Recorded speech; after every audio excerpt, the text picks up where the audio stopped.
This is Bruce Buffer, and this is the moment you've all been waiting for. It's time for the MMA-Holes!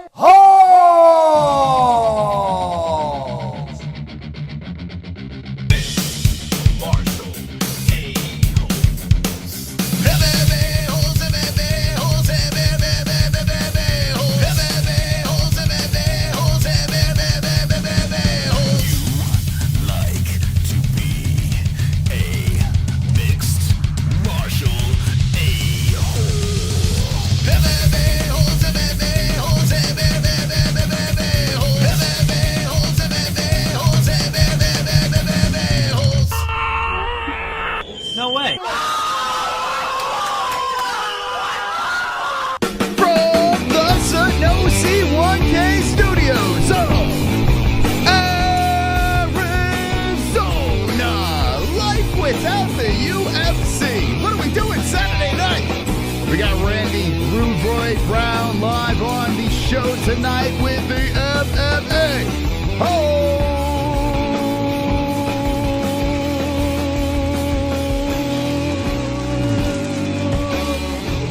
Yeah, baby. Welcome everybody to the Wednesday show. We're here, we're live, we're wonderful. Hit the like button, friends of the chat, as we're going to stroll through the UFC world, the news. No event this Saturday, but we got a lot to talk about. My Rangers tied up the series. Let's go Rangers. Come on, baby. Come on. All right, easy. Calm down. So this fight card over here is happening in a couple of weeks. We'll be back in action next Saturday with the UFC. But we have some great news here tonight as we have a special guest, a gentleman that we've been wanting to have on the show for a little bit, a guy that's from New York. Hey, I'm from New York. That's kind of cool. A guy that's a savage, a man who has had limited blemishes in the UFC, had a nice long run. This man's on a 3-fight win streak. He's 15-4-0. This man's name is Randy Rudeboy Brown. Let's go, baby. What up? Yes. So, let me tell you that intro, fire. I love that intro. I thoroughly enjoyed that. Well, thank you, my friend. Yeah, listen, Randy, we've been doing this for like, it's going on 6 years in August, and we have just compiled some of the nutty stuff throughout the years. We met some great people, and I appreciate those nice words. Yeah, that was sick, man. That was sick. Awesome. And you have veteran of the game. Yes, we are the cringiest MMA show in the world, and it's good to have you here. You said before the stream that you do have a Twitch channel as well. I see the setup. I mean, you might be the most professional looking UFC fighter on this stream. Oh, man. Thank you. We try. Now, what is the game of choice? I got sucked into Elden Ring. Do you play that game? I haven't played it. Everybody's been telling me to play it, but what I have been playing is Blood Hunt. Blood Hunt is dope. That game that just came out probably, I don't know, maybe earlier in the month or sometime last month, and I've been grinding on that, and I still play PUBG, so that's where I'm at with it. So you're more into like a first-person shooter type game? Absolutely. Oh my. Third person's too. Third person's first person. Those two games are third person, but I play some first persons too. Like everybody plays Call of Duty, right? What is the so I'm the worst at shooting games. I'm actually the worst at video games. So who am I kidding? I like playing sports games, but every once in a while I'll jump on with the community. We'll play some running around shooting games, and I can't shoot straight. What's the key? Do you use a controller or a mouse? It depends on what I'm playing. Sometimes I use when I play Call of Duty, I use the mouse and keyboard. When I play other games, I use my controller. It just depends on how I'm feeling that day. The key is the eyes, man. You got to have good peripheral vision. You know what I mean? Yeah, I'm getting old. Maybe that's what it is. Maybe I'm just too old for this shit. Anyway, listen, so a lot of things I want to talk about. First off, are you living in New York right now? Yes, I do live in New York. I live in Queens, New York. Let's go. Queens, New York. Come on, baby. Come on. Yes, sir. Queens, New York, I have a special, part of my heart. I moved to Arizona, excuse me, and I was from, I was in Elmhurst, Middle Village, and then I moved to Howard Beach for a little while. And then I decided to get the hell out of New York because it was getting too expensive. I mean, it's nuts. Yeah. So what's... Yeah, it's It's tough. It's tough here in New York. New York is not for the faint of heart, man. Everybody that I know, all my friends are getting out of here. I may be the next one to get out of here my damn self, but see. I like guys like Aljamain Sterling, who's still coming back to New York to train and stuff, and I know he has a house there as well. But he's in Vegas, right? Are you thinking about doing something in a warm climate, like maybe a snow, escape place? Probably Florida if I ever had to go somewhere. Probably Florida.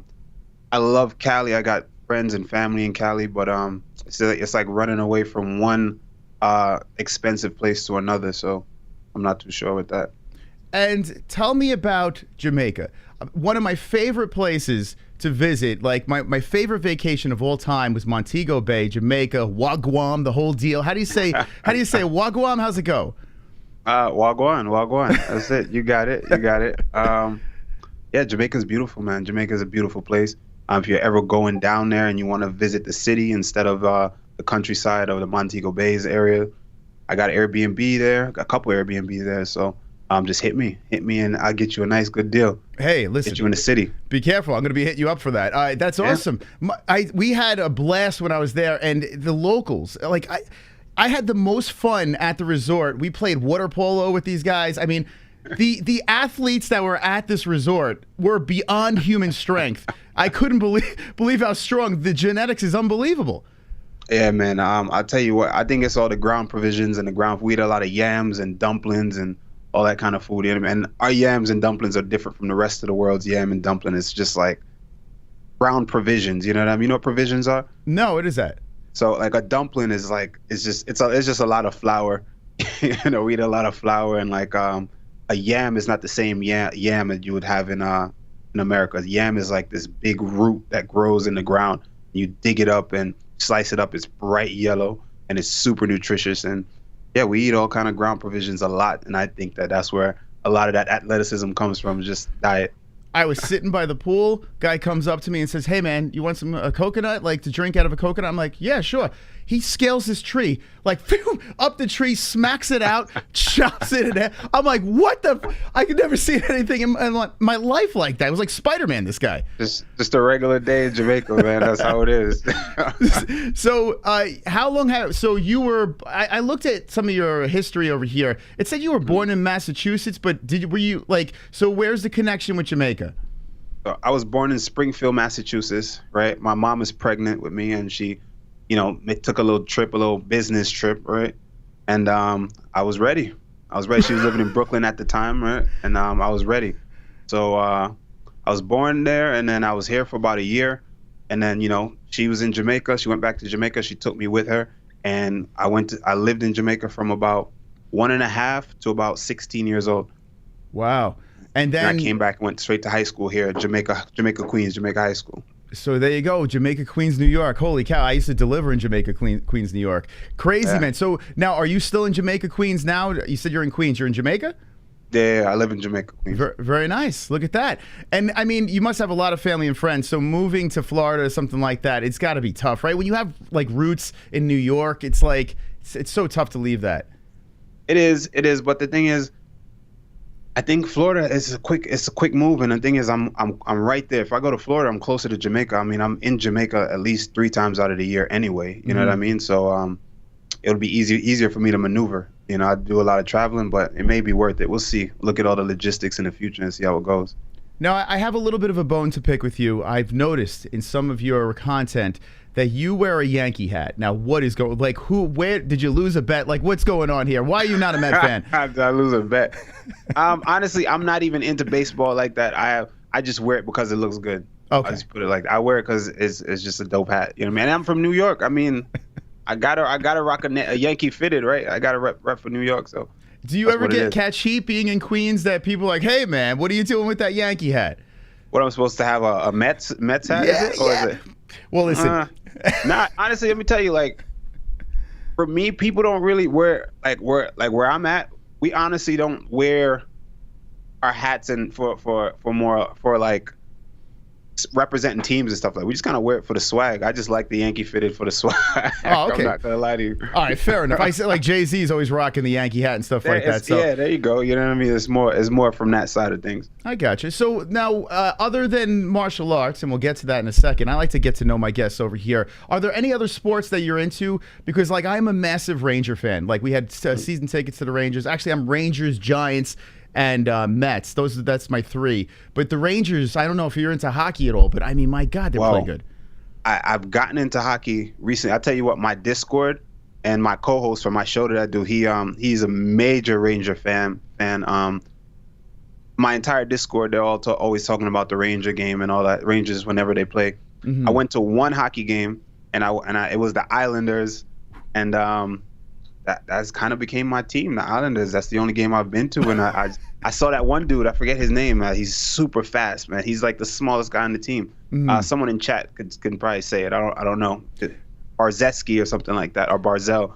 Yes. But the Islanders, they have a good team now. I was never a hockey fan, but once I saw a hockey game live, I was like, all right. I had so much more respect for those dudes because they are fast and explosive and crazy athletic. So. Shout out to the Islanders. I tell you what, man, like I tell people all the time, our channel's MMA. I love the UFC, but like I have roots in hockey, so when my team is doing well, I just force feed my community, and they're like, shut up, stop talking about it, get back to the UFC. But if there's any Islander fans in the chat, let me know. Yeah, here we go, Matt Burjeski. I think that's who you're talking about, correct? There he is. I believe so. Okay, so now, I mean, all right, let's talk about this. You have been in the UFC for a little while now. What, 2016? When you got in? Yeah. You have January 2016. Yep. You have 9 wins and 3 losses in the UFC, correct? Something like that? 4 losses in the UFC. 4 losses, okay. But 9 wins. You've been in the game for a little while, and I feel like finally we're starting to show some respect to Randy Brown over here. I mean, now you're 31 years of age. You're on a 3-fight win streak. You are like easily one of the most fun athletes to watch fight in that cage over there. Your swag, the way you strike, your head, you're like the Matrix over there with that head movement. Do you feel like you're in the zone right now? Like you're in the Matrix? You're on top of your game? I don't. It's crazy. I've struggled in the past. You know what I mean? I've struggled with actually performing up to my actual potential and my ability. You know what I mean? Because it's funny because in the gym, and I do so well against everybody, you know what I mean? And my teammates and my friends and my coaches, they all know, you know, all the things that I can do. And everyone I train with, they always talking me up. And then I used to go in there and not really perform the way I know I should have been performing. And I think that just comes with experience and time. So now I think I'm putting it together, and I still believe that they still haven't seen the best of me yet. You know what I mean? I'm still growing. I'm still learning every day. And I'm still coming, man, and I think I'm gonna shock a lot of people because I'm under the radar, and I like that. Yeah, I mean, I feel like you should be completely a household name right now. There's not many guys when people are like, I don't want to see decisions, I want to see finishes, this and things.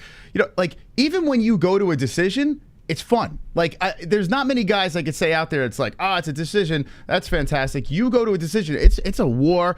You're looking to take your opponent's head off. I mean. So how do you pull that off? Every fight, are you looking to put on a show, or you're like, screw the fans, I'm just looking for a win? It's just my style, man. It's hard for me to be in a boring fight, and I'm obsessed when it comes to like being good at what I do in my craft. You know what I mean? I think skills pay the bills. You know what I mean? And when I fight, I want to show.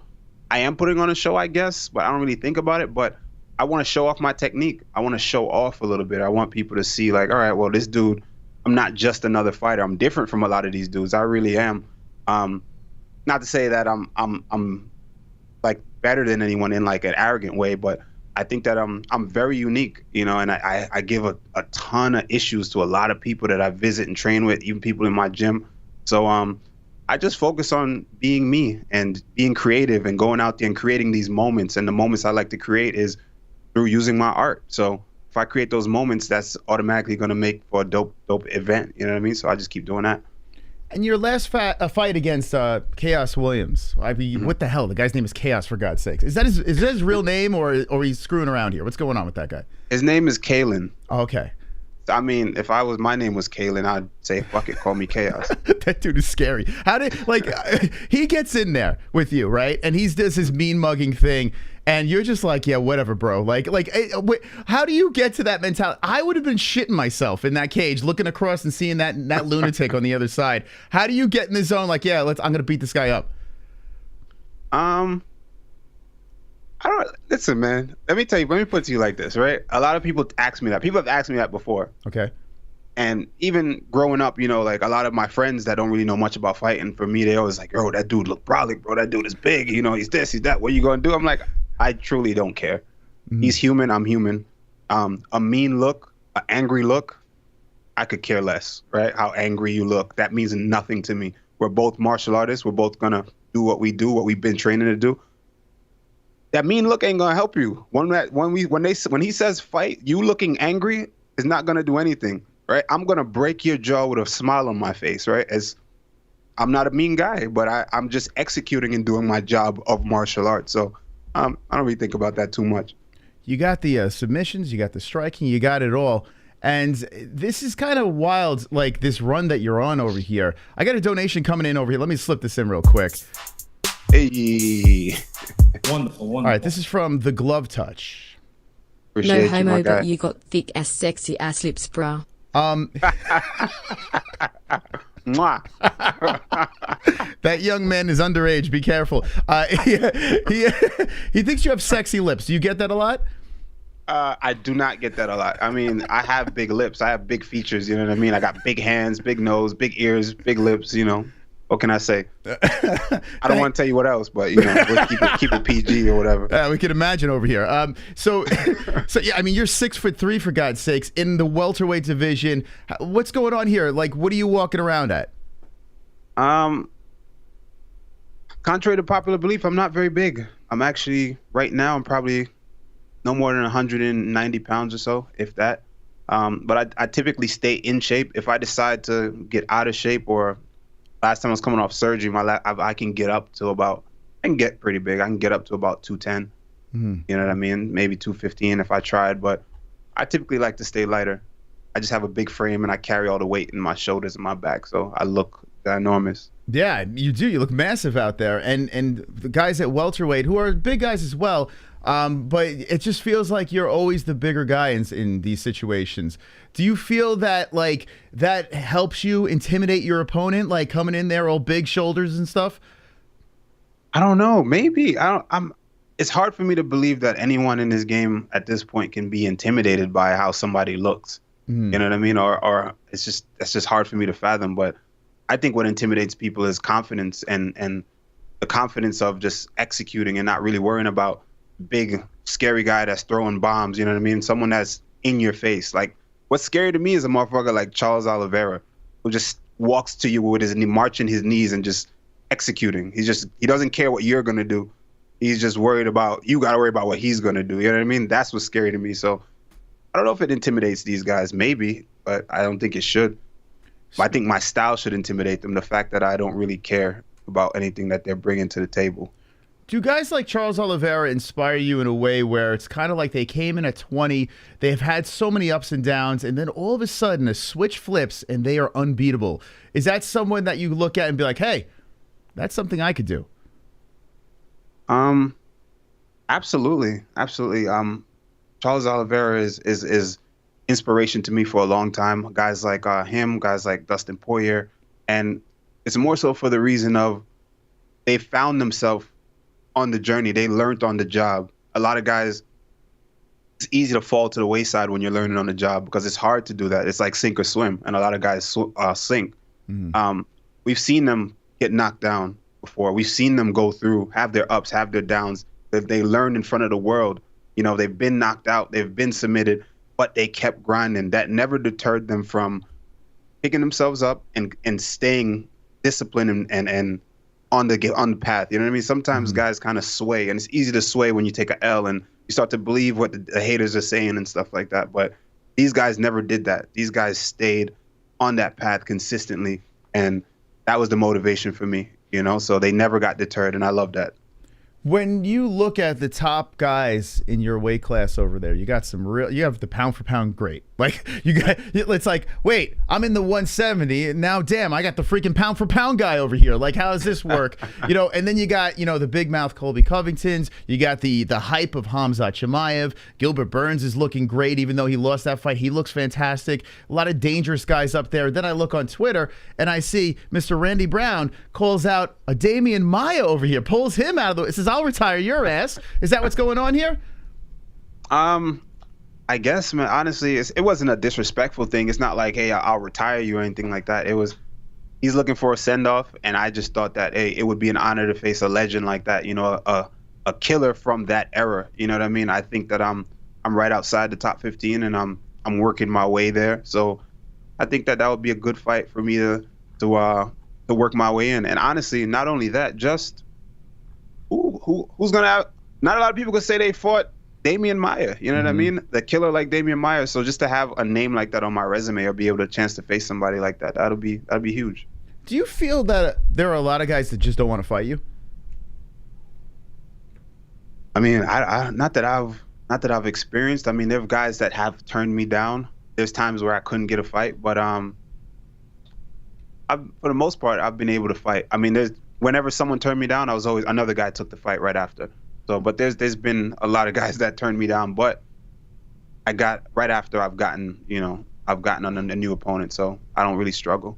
Yeah, I feel like you're a problem for a lot of guys in this weight class, especially now you're on a 3-fight win streak. There was that fight. Now I can't. Was it Oliveira? Where was the fight where you lost your toe? Your toe was dangling off your foot. Oh yeah, that was 2 fights ago. That was against Jared Gooden. That was terrible. That sucked. Okay. So what we do over here, like on fight nights and pay-per-views, we do our fight reactions called Fight Buddies, and we get all crazy and stuff like that. I remember that fight like it was yesterday, where I am watching you step back on your foot, and what were you doing, putting it back in place? Like, what was going on in that fight? Excuse me. It popped out. So the damage that was done to it was significant, man. I didn't think it was that bad in the moment, but about 45 seconds to a minute in the fight, I throw a front kick, and front kick that would have knocked out about 90% of the people in the world, but the guy, for some reason, this guy's chin is just nuts, and I hit him, and I broke my toe. I broke the toe, I cracked the joint, and it's not like I hit it wrong. I hit it perfectly, like exactly how they teach you how to throw it, and it just bent back a certain way, and I cracked the joint, the socket where your big toe sits in. Okay. And I also tore a ligament that runs directly under your foot and holds that toe into place. So that rolled up to about the middle of my foot. And then I did a ton more damage of trying to put it back into place every time it came out. So every time I pushed off of my back foot, it would just come out of place. It just felt like gushy and mushy. And then I was kind of off balance. So I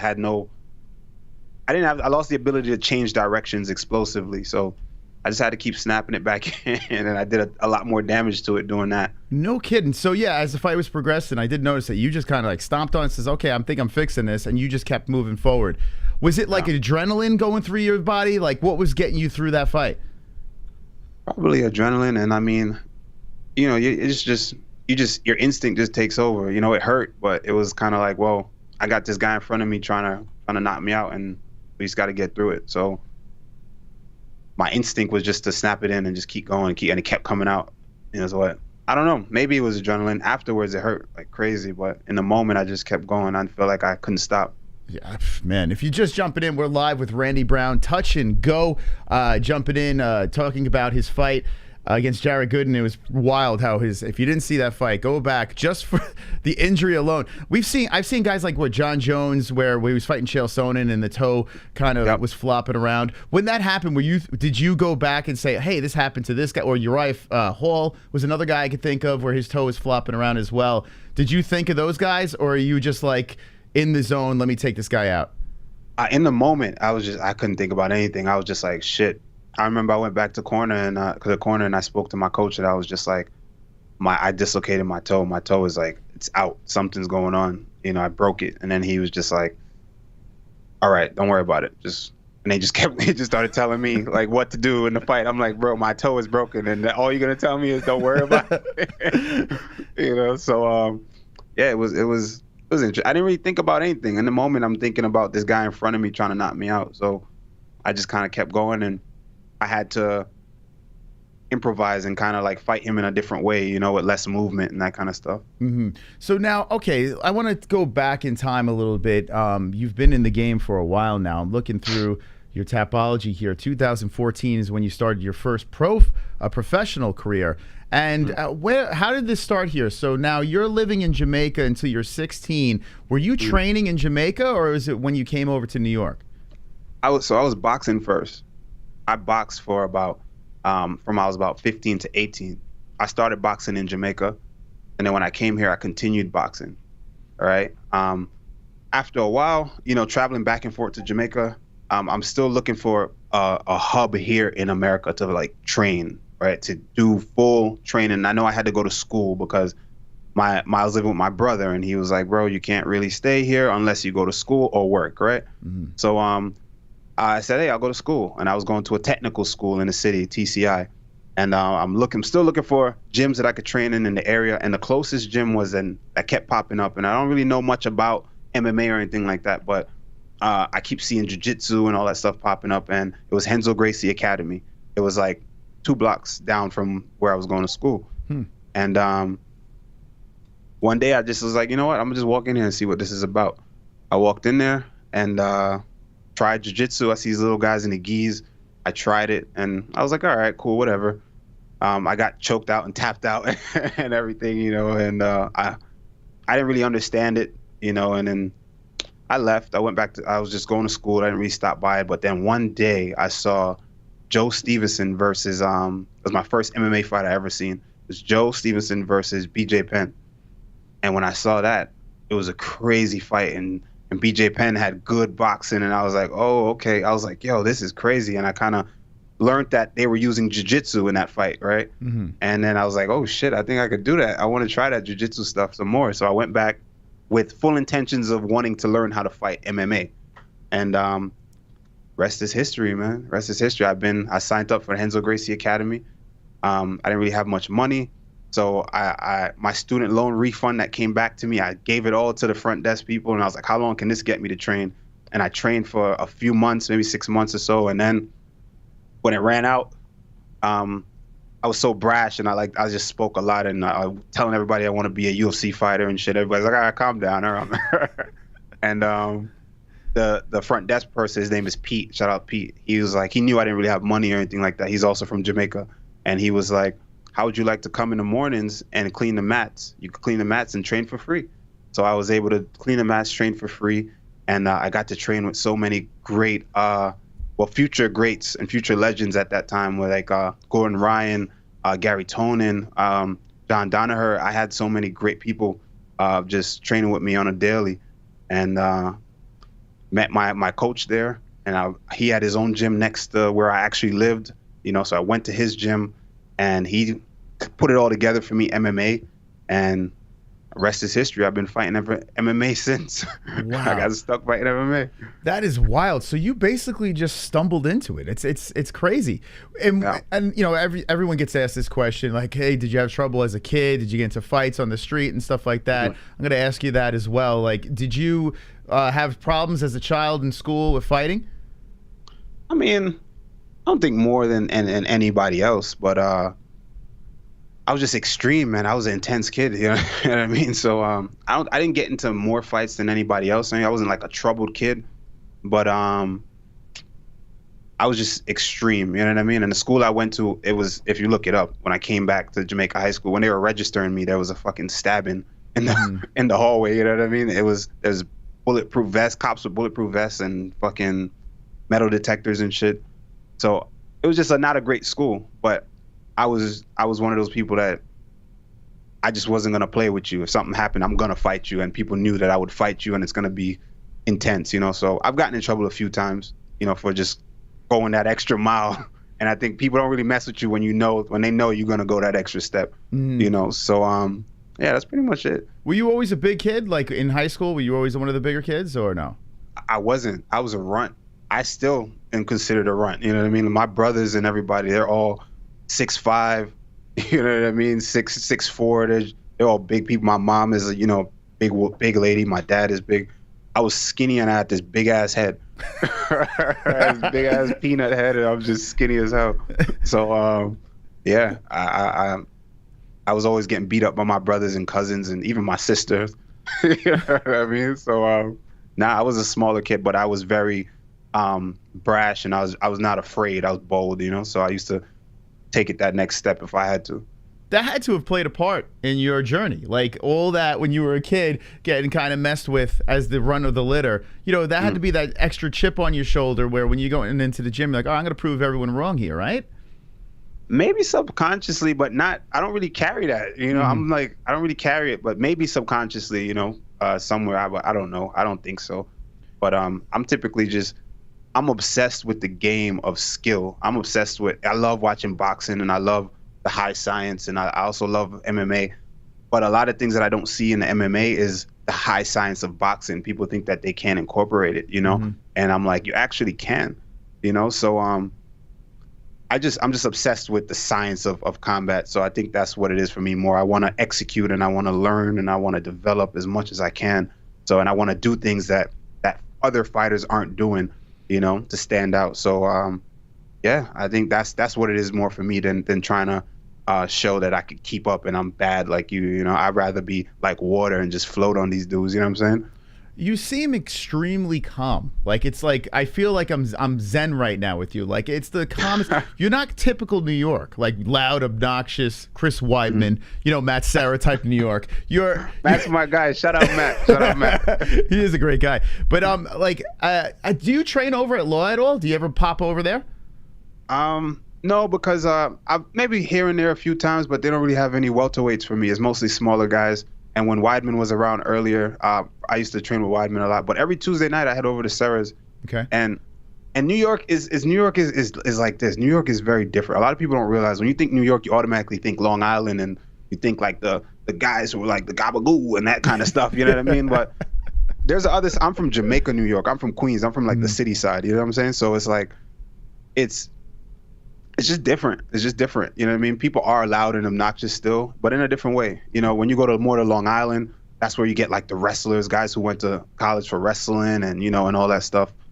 For me, I'm more from the inner cities, and we don't have wrestling and stuff like that. We never really went to school and did any of that. We play basketball. If you're going to fight, you box. We don't really, me getting into MMA, everybody's like, what the hell? How did that happen? You know what I mean? But like, I fell into it. You know what I mean? The combat sports on this side of things is mostly boxing. If you're gonna do any sport, it's gonna be football, basketball. You know, it is true. Long Island it's like separate. It is from Queens. I always had a chip on my shoulder being from Queens and like screw Long Island, those rich high tax paying assholes. But then my family wound up moving to Long Island. And I was like, damn, I wish I grew up on Long Island. It was nuts in Queens. Like it was Queens. I feel like the beauty is if you're young, you could hop into a cab and go to the city, a train, whatever. It's fantastic. But like on Long Island, you know, you had your Long Island things to do, right? It's weird. Yeah, it's very separate. But for me, I do a lot of training in Long Island, so I'm traveling a lot. You know what I mean? I head out there, and I had a lot of, in my career, I've had a lot of help. You know, so my MMA journey, I really had. I was homeless at one point. You know what I mean? And when I was homeless, I lived in the gym. I lived at Budokan Martial Arts, you know, with at Sensei Nardu's place, and he was a very traditional martial arts type of guy, to put it like that, right? He studies the arts, and he studies, you know, he made me meditate a lot and that kind of stuff. So maybe that's where you get like the Zen from. But I was a uchideshi. You call it uchideshi is someone like it means translates to overseer of the dojo. You know what I mean? So what I would do, same thing, I would take care of everything, and I would clean the mats, I would clean the dojo, and I'd just run everything, make sure everything was organized and all that. But I would live there, you know, and I would train, I'd wake up, I'd train throughout 3 times a day there, and then I'd close, I'd sweep up, and I did that for about 3 years. You know what I mean? Wow. So I had a ton of help. I used to, and through his connections, I met Matt Serra, I met Chris Weidman. I've met some Russians over at Brighton Beach. Coach Yuri, I was able to wrestle there. So I got a lot of my training just through help, man. People just looked out for me and they helped me out, So that's how I'm still here doing this. But so I'm always in Long Island. Because, because I've made connections and met people, and, I'm still fortunate enough to train with those people now today. Was that guy like your master splinter? Like, was he like you? 100%. I'm trying not to like put it like that, but if you meet him and you know exact, and if every time he grew up with Matt Serra, like he came up with him, and every time Matt Serra calls him Ghost Dog. He calls him Ghost Dog, and like he says whenever he walks in the room, he's the one with the Zen. If you think I'm Zen, that dude, he got Zen coming out of his ears, right? But yeah, he's a real true martial arts. I see people throw around, this guy's a modern day samurai and that guy's a modern day samurai, but this Sensei Nardu is truly a lifelong martial artist and a real samurai. He lives his life through Code of the Samurai. You know what I mean? We all would have to, when you get your stripes on your belt and stuff like that, you come up, right? And when you come up, and he's not like no McDojo shit, like real deal through the jiu-jitsu rankings and everything, so you come up and get your stripes or you get your promotions, you have to know the 7 principles. It's more than 7, but it's called the 7 principles, right? And the 7 principles are honesty and justice, polite courtesy, courage, compassion, sincerity, loyalty, duty, honor, right? It's not 7, but we call them the 7 principles, right? Okay. And you have to live by those things, man, and you have to abide by those things, in order to even be able to just be in the dojo and receive the teachings, So, yeah, that's pretty much how it was. Now, do you guys still keep contact? Oh, he's in my corner. Oh, he's in your corner. Okay. He's in my corner. Oh, shit. So he's your... All right. So what Ninja Turtle are you? Let's talk about it. You the Raphael? Who's the... Shoot, was like Tony Ferguson? Which one's his favorite? So you're going back to the corner. You got your toe flopping off, and this guy's just like, does he look at you? Does he touch you? And all of a sudden you're like in this other world? Like, what's going on? I mean, I wish, right? I wish it was like that. But nah, he's realistic. Some guys, they get a little crazy with it, and he's realistic. He's the real deal. And there's not a lot of guys like him. He's a very special guy. So yeah. Interesting. Very interesting. If we're jumping in, we're live with Randy Brown. A lot of interesting stuff over here. I'm very zen. I feel like I just smoked weed with you, for God's sakes. Do you smoke weed? Not all the time, but yeah, I do. Okay. I smoked a lot growing up, but then I eased up once I got into sports and I decided to take MMA seriously. I eased up, but here and there. What is in the coffee in Jamaica? I'm trying to change the way I say coffee. I say it's too New York to people. Like, they your coffee. But what is in it? It's so freaking good. I've never had coffee like you, man. See, it's underrated. It's ridiculous. Right? You know what's in it?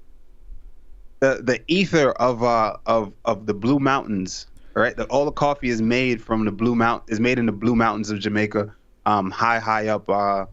Yeah, it's just a very special coffee. We're actually opening a coffee shop soon here out in Long Island, actually, and we're going to be serving Blue Mountain coffee, Jamaica coffee. So if you never tried Jamaican coffee, come out. Wait, you're opening your own shop, you're saying?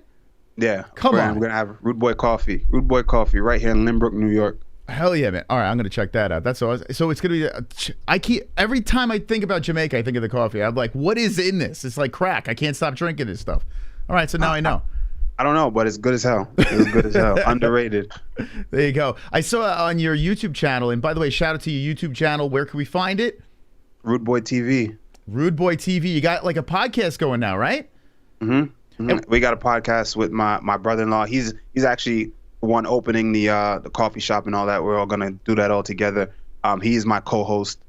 We have a show called The Pro and the Bro. He's the bro, I'm the pro, and yeah, we're killing it. We're killing it, and we're just slowly grinding. We do it on Twitch, and we put out little clips here and there. But if you're more welcome to come check us out and kick it with us.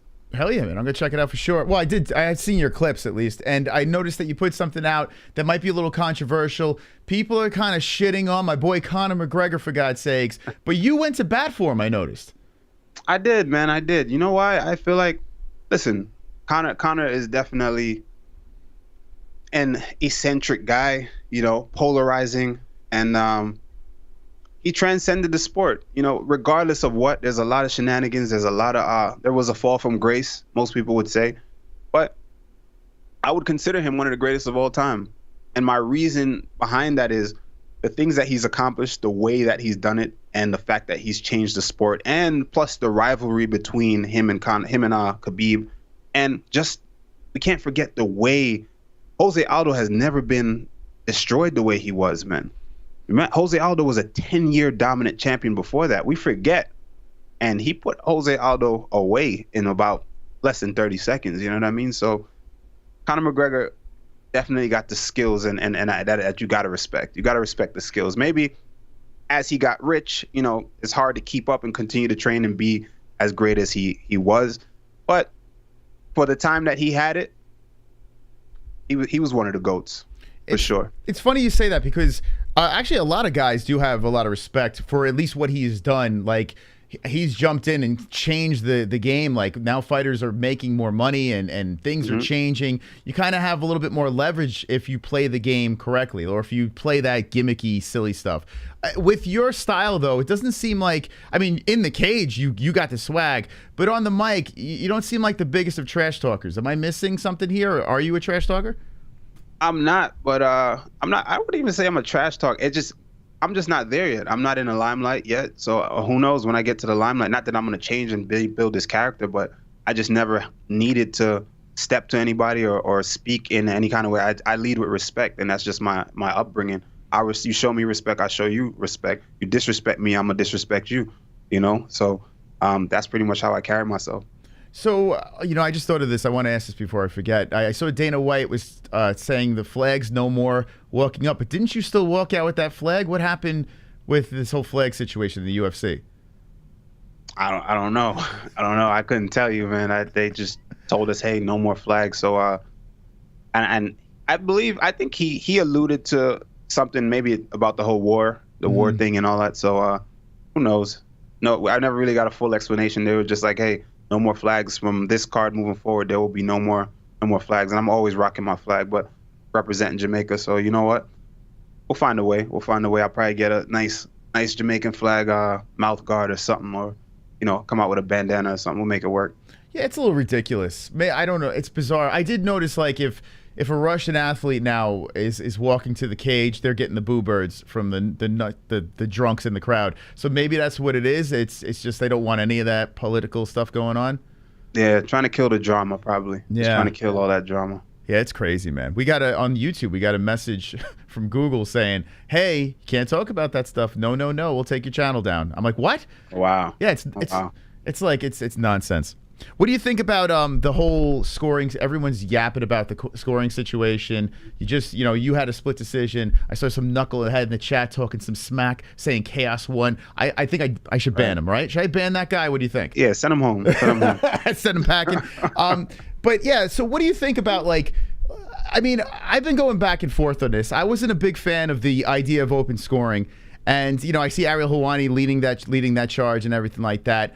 I'm starting to come around to it, not saying it's going to fix the situation, but it does add some interest in a certain way. What would you think would be a fix with judging? I couldn't tell you.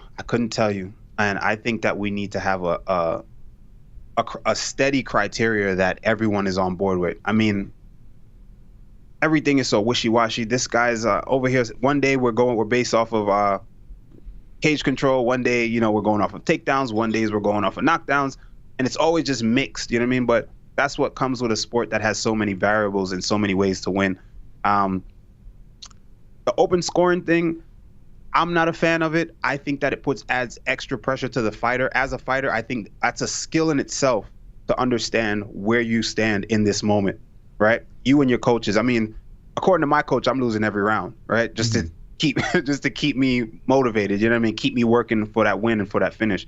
But I think that's a skill in itself, and fighters should have the ability to switch gears, and that's what makes people separates the greats from the average guys. You know what I mean? The caliber fighters are able to switch into that gear and kick it up a notch when it's time to come through in the clutch. You know what I mean? So I like that aspect of the game. I don't want to be worrying about, oh, I see the score, oh, I lost that round, right? I think it's cooler when a guy can process that in his head. You know, I don't want them to. That's just an added element that a fighter should not be thinking about in that moment, I think. That's interesting. Okay, that's actually an interesting point of view, because so you're saying it would add more pressure, right? Yeah, 100%. And I like the fact that you said your corner says you're always losing, because there has been some criticism. We'll go with Pat Barry and Rose, where Pat, apparently, I didn't hear this myself, but people were saying in our chat that Pat Barry was basically saying, hey, you're winning this thing. Like, that has to be the worst thing you could say to an athlete, no? Yeah, that was rough. That was rough. And listen, also, I don't want to be too hard on Pat. I mean, I love Pat and I love Rose. I'm huge fans of both of them. But I think that you don't know. We've all known in the past that Rose is kind of I don't want to say a head case, but she's I don't want to say she struggles, but how do I want to word this? That's something she deals with, you know, a mental hurdle, I guess, when it comes to combat sports. But for her and the coach relationship, right? We don't know. He knows her more than we do, right? We can sit here and say, she's not winning. What is he telling her? But he doesn't want her to fall apart. Maybe he's trying to keep her together. Like, you're doing good. Come on, you're doing great. Yes, you're winning. Come on. You know what I mean? I love it. Some fighters need that positive reinforcement. Okay. You know, other fighters don't need it. Some people need a coach that's gonna curse at them and be like, yo, what the fuck are you doing? And that gets them amped, you know. And everybody has there's so many different relationships when it comes to fighting and coach and fighter relationships, and it's a very unique thing, and a lot of people don't understand it. So if you have a connection with someone, you know that person better than anyone else, you know, when it comes to fighting. So you never know. Never know what he needs to tell her. I tell you what, that's a refreshing take, because over here on the MMA-Holes, we think she's a complete head case. We're like, what is going on with this girl?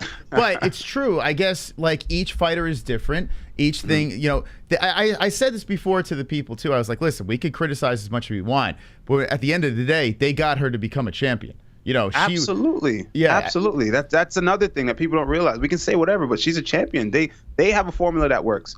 Me personally, I hate chaos in my corner. Panic. This one's doing this. We're like confusion and like, you got to do the. If you look at my coach, we're having a conversation. In between rounds, I'm talking. No matter what's happening, I refuse to panic, because there's always a solution. So we will have a conversation. It's like, hey, this round, bro, you know what? I need you to do this.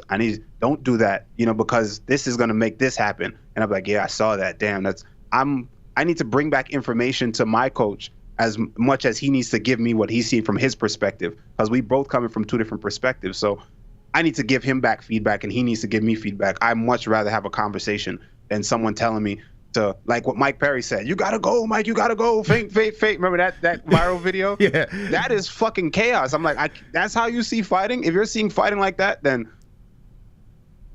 I don't know what to tell you. You know, you're like, good luck. For me, it's never like that. For me, I need it to be just, we need to have a conversation of what's happening. And everybody's different. So shout out to Rose, man. We don't know. Maybe that's what works for her. I can't remember was it Aspen Ladd? I can't remember which female fighter it was, where the coach is screaming and yelling and really trying to get them motivated, and then caught a lot of criticism for it. And as a fan, I'm like, yeah, you know, if I played a sport, I would want my coach to kind of beat me up so I could get motivated, because that's what got me going, right? Because I was a lazy fuck. But you know, you see a young lady getting yelled at in the corner, trying to, hey, wake up, what are you doing out there? So are you saying that tactic is not good, do you think? Do you think that, you know, even though everyone's different, is that a little too much? For me, it wouldn't work. I can't speak for anyone else, right? For me, it wouldn't work. In training, depending on the situation, listen, I live in the kitchen, you know what I mean? I've been in situations like I'm from a boxing like a boxing era, and like the gyms, a lot of the times I still box to this day, and it's easily, we could walk into a boxing gym just visiting, right? And I walk in and I'm like, yo, I'm here to spar. I'm not like, oh, I'm arrogant, oh, I'm here to spar, but they know I'm visiting to spar. They got their guys, right? Cops and Kids in Brooklyn, right? Gym X, there's so many different gyms in the area that we go to. And you walk in, their coaches is there. There's a bunch of guys, you know what I mean? No one cares who you are. They're all getting work, right? You get in the ring, you start to box, you're getting some work. All of a sudden, one guy hangs over the rope. He starts coaching his boy.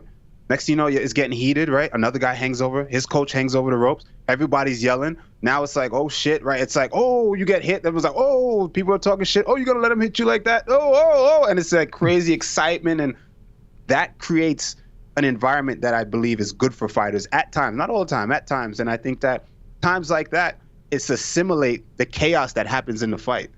Those moments in the fight where the pressure is fucking on, right? Those times like that needs to simulate that, emulate that. You know what I mean? So I think it helps. I think it helps a fighter yelling at his excuse me, a coach yelling at the fighter and stuff like that. It could work sometimes. I mean, in the gym, and if it's something that you're used to seeing, then yeah.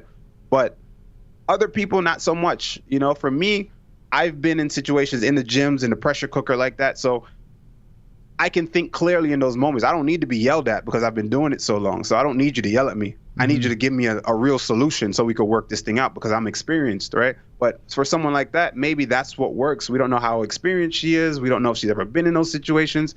It's so many different variables, and it's just hard for me to speak for them, you know? But personally, again, back to what I said, I don't like it for me. It wouldn't work for me because I'd get pissed off at the coach. Like, oh, what are you talking about? Like, give me some answers, you know, of what we need to do. I'm telling you what I see, and what do you see? What do we need to do? How do I need to switch? You know what I mean? Like you see in my last fight, it's like I went back to the corner, and it's like people are like, oh, he must have gave you the red pill from the Matrix because you completely changed.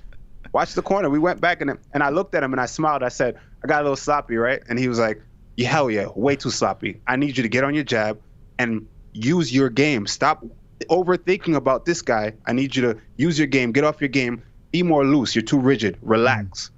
And then I went out and I relaxed and I played my game. That's the conversation that needs to be had in corners, I think, not just one person yelling at another person. Is it easy to fall into the trap of, I mean, you have your hands down a lot. Is that, I mean, that's just your style though, right? That's you walk forward, like, come and get it. You're that confident with your head movement? Or is it, do you feel like that you shouldn't be doing that? There's times where I do it too much, okay, I think, but there's also times where I know I can get hit, where I also know my range. I know where I can get hit and where I can't get hit. And I am confident in my abilities, you know, but shit, anything could happen. It's a fight, you know. Yeah. I could zig when I'm supposed to zag and I can get cracked. But I believe in my abilities. I believe in my abilities, and having my hands down is, my coaches don't love it, but it also helps me in a certain way sometimes, right? It comes in handy because imagine a big fighter, a big puncher, or you're used to walking everybody down and ripping shots, and then you just got a guy hands down just walking at you. No fucks, right? Not even hitting you hard, just slapping you, bow, and just walking at you. That's shit like that plays on another fighter's brain, especially if the guy's not very mentally strong. So if I see stuff like that is working, I'm just going to continue to do it. That's, you know, that's exactly what I was going to say. I would imagine, like, if I was a fighter and someone else was just like, yeah, guy, come and get it, bro. I would feel like that was so disrespectful to me, and I would get all up in my feelings. I would get hurt and be like, okay, now I'm just going to do something irrational. I would imagine if a fighter's trying to take your head off, he's like, this guy is not even protecting himself. It's got to drive them nuts. Yeah, absolutely. Especially in training. People think, sometimes guys take it personal in training, but, you know, it's just, you got to get used to it. You know, you got to deal with it. You're going to see that one day, you know, and you got to get used to it. So, yeah, it frustrates people. I can see it frustrating people, but you know what, man? It's a part of my game, and I love it. It's an attack.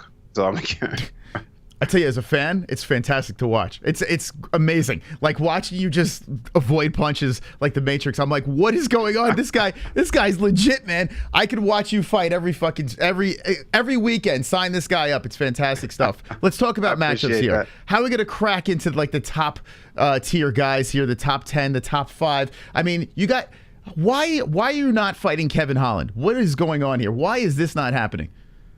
Everybody wants that fight. I mean, I don't know. Whatever the UFC wants. I mean, I'm down. But he's unranked. I'm unranked. I think that's a great fight. I'm down for anybody. Honestly, I'm down. I've never turned anybody down. I've fought whoever the UFC put in front of me. And whenever they're ready. Right now, I think I would love to get that Damian Maia fight. There's a few guys I'd love to fight, but Kevin Holland's one of them. I'm down. Would you rather fight Damian over Kevin, or which one would you prefer out of the two? Ah, man, it depends. It depends if I had like time. If I don't have time to get Damian Maia, I would fight Kevin. Okay. Or I would fight Damian Maia. I'm sorry. If I don't have time, I would fight. Like, if Damian Maia is gonna move on and fight someone else, I would want that fight because Kevin Holland's gonna be there. Damian Maia is not always gonna be there. Not everyone could say they fought Damian Maia. Interesting. I, as a fan, as a selfish fan, I feel like the UFC is doing us all a disservice not making you fight Kevin Holland. I mean, that is so fucking amazing. Kevin going to 170. You guys, you know it's going to happen. And that, if you were to fight a Kevin Holland, though, are you going to stand and bang, or are you going to drag him down to the floor and choke him out? Like, what are we going to do here? I don't know. You know, I don't know. We'll see when we get there. I feel you're going to drag him down. I don't know why, but I don't know. It would be fun to see you stand, but I think you're going to choke that motherfucker out. I don't know. What are we saying here, Randy? Give me something. Listen, man. All I'm gonna say is skills pay the bills. We'll see what happens. And what do you think about this Khamzat Chimaev? Are you one of the guys that say, hey, he's beatable? You know, he fought Gilbert Burns. He's beatable. I am like the biggest nut rider of Khamzat. I think this guy is so funny. Like he just got married. I don't know what's going on with this guy, but he just miraculously got. I thought it was Darren Till. Do you think they got ran off together or what? I don't know. That last part, you threw that in on me at the end. I don't know how to answer that last part. Come on. Do you think him and Darren Till had something going on behind the scenes, Randy? Shit. I don't think so. I think they're just cool. They got a little bromance going on. They homies, and you know, the work help is mutually beneficial for both of them. That type of work that they're getting. You know, one's helping with wrestling, one's helping with striking. Okay.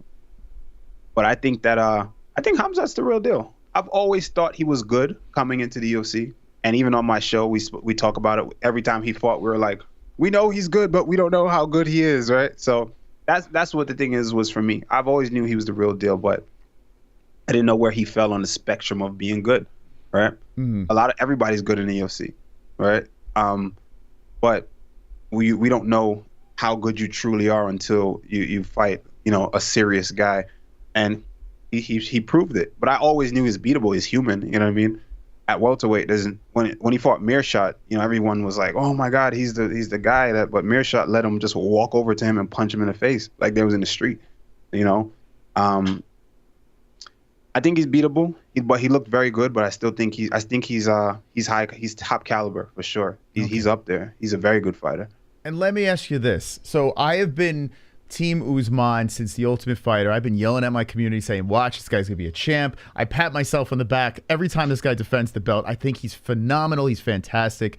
I even think his trash talk is getting better on the mic. I think he's kind of, you know, I mean, people still saying he's cringe and licking his lips a little too much.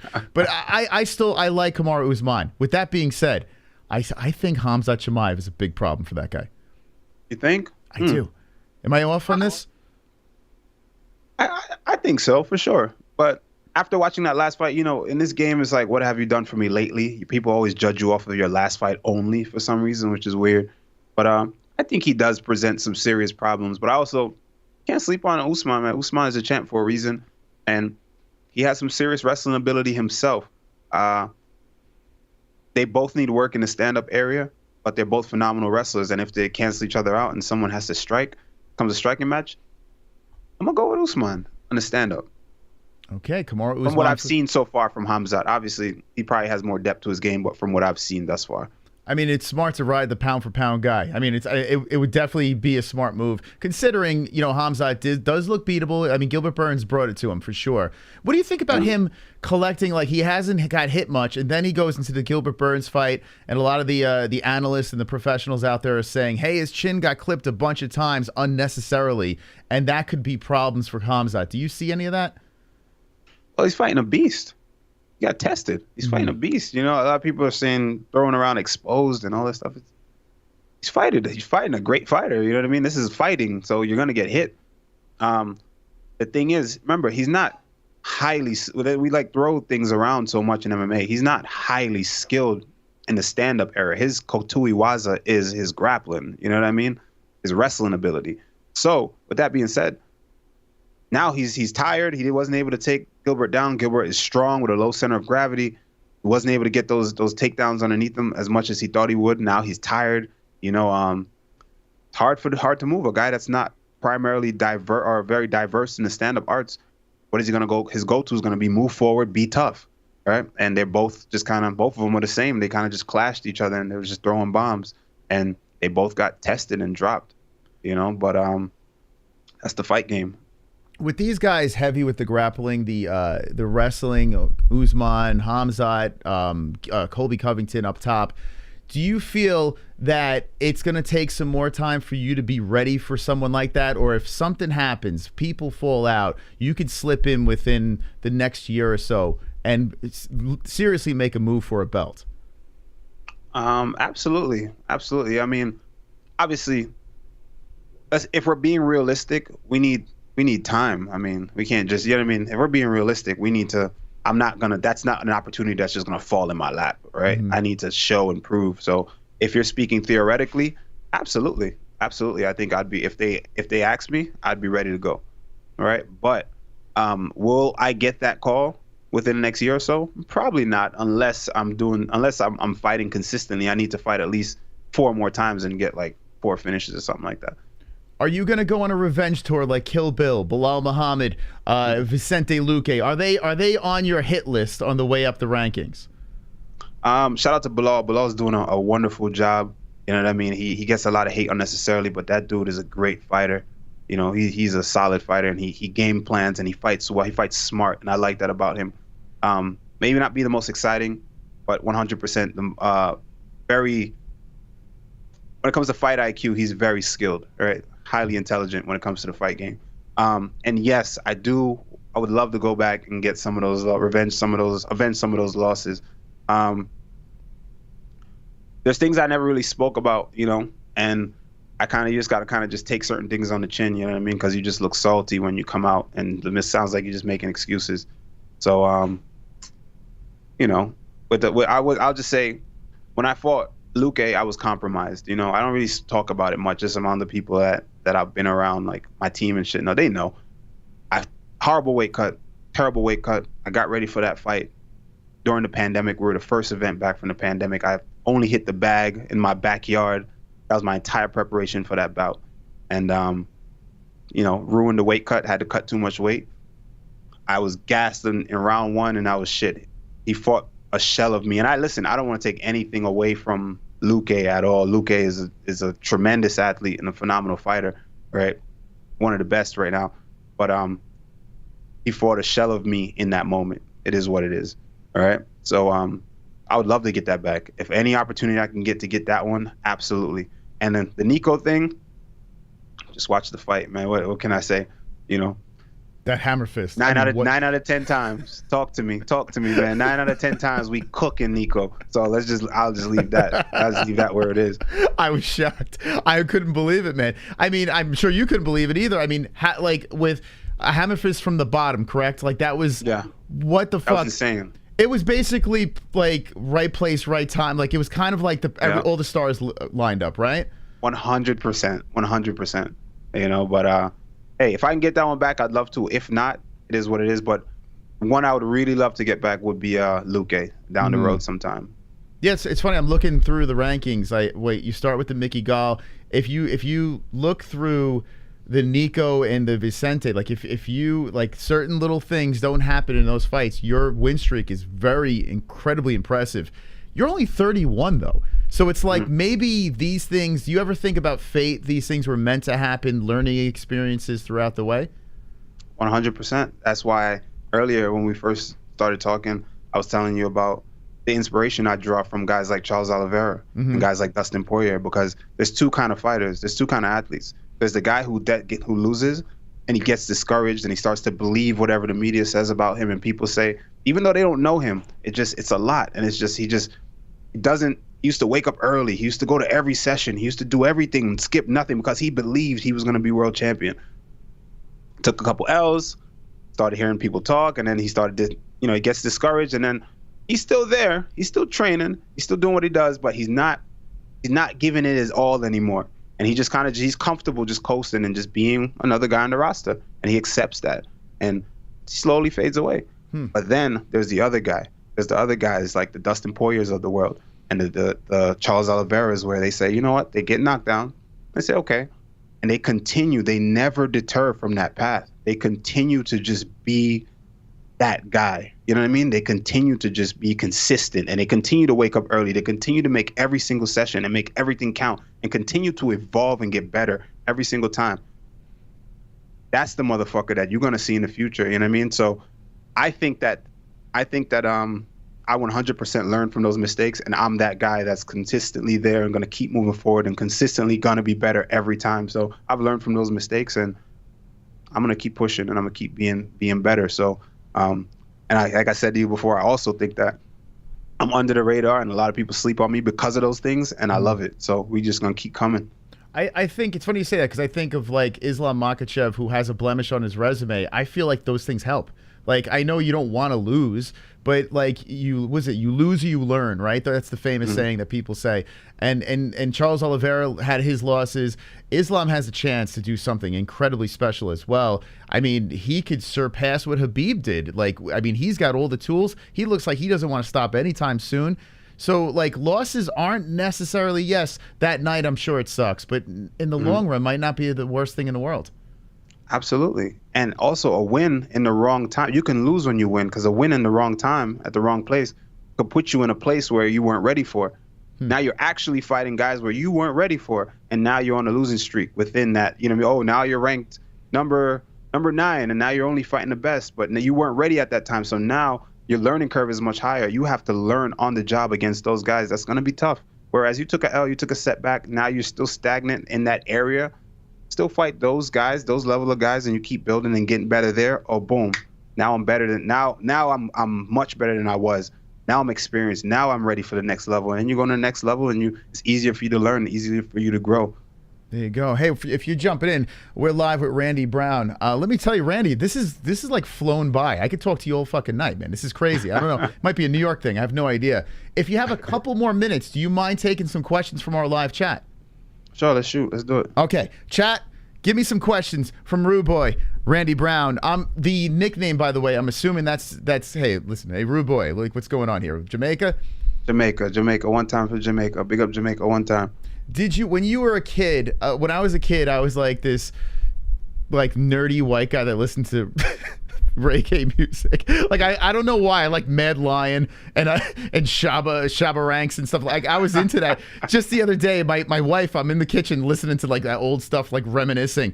And I remember I had a friend that I worked with in a delivery job, and he's Jamaican. He used to tell stories about back in the day. He would go to house parties, and his whole middle section was just soaked in sweat from just grinding on the girls to the reggae music. Did you experience that?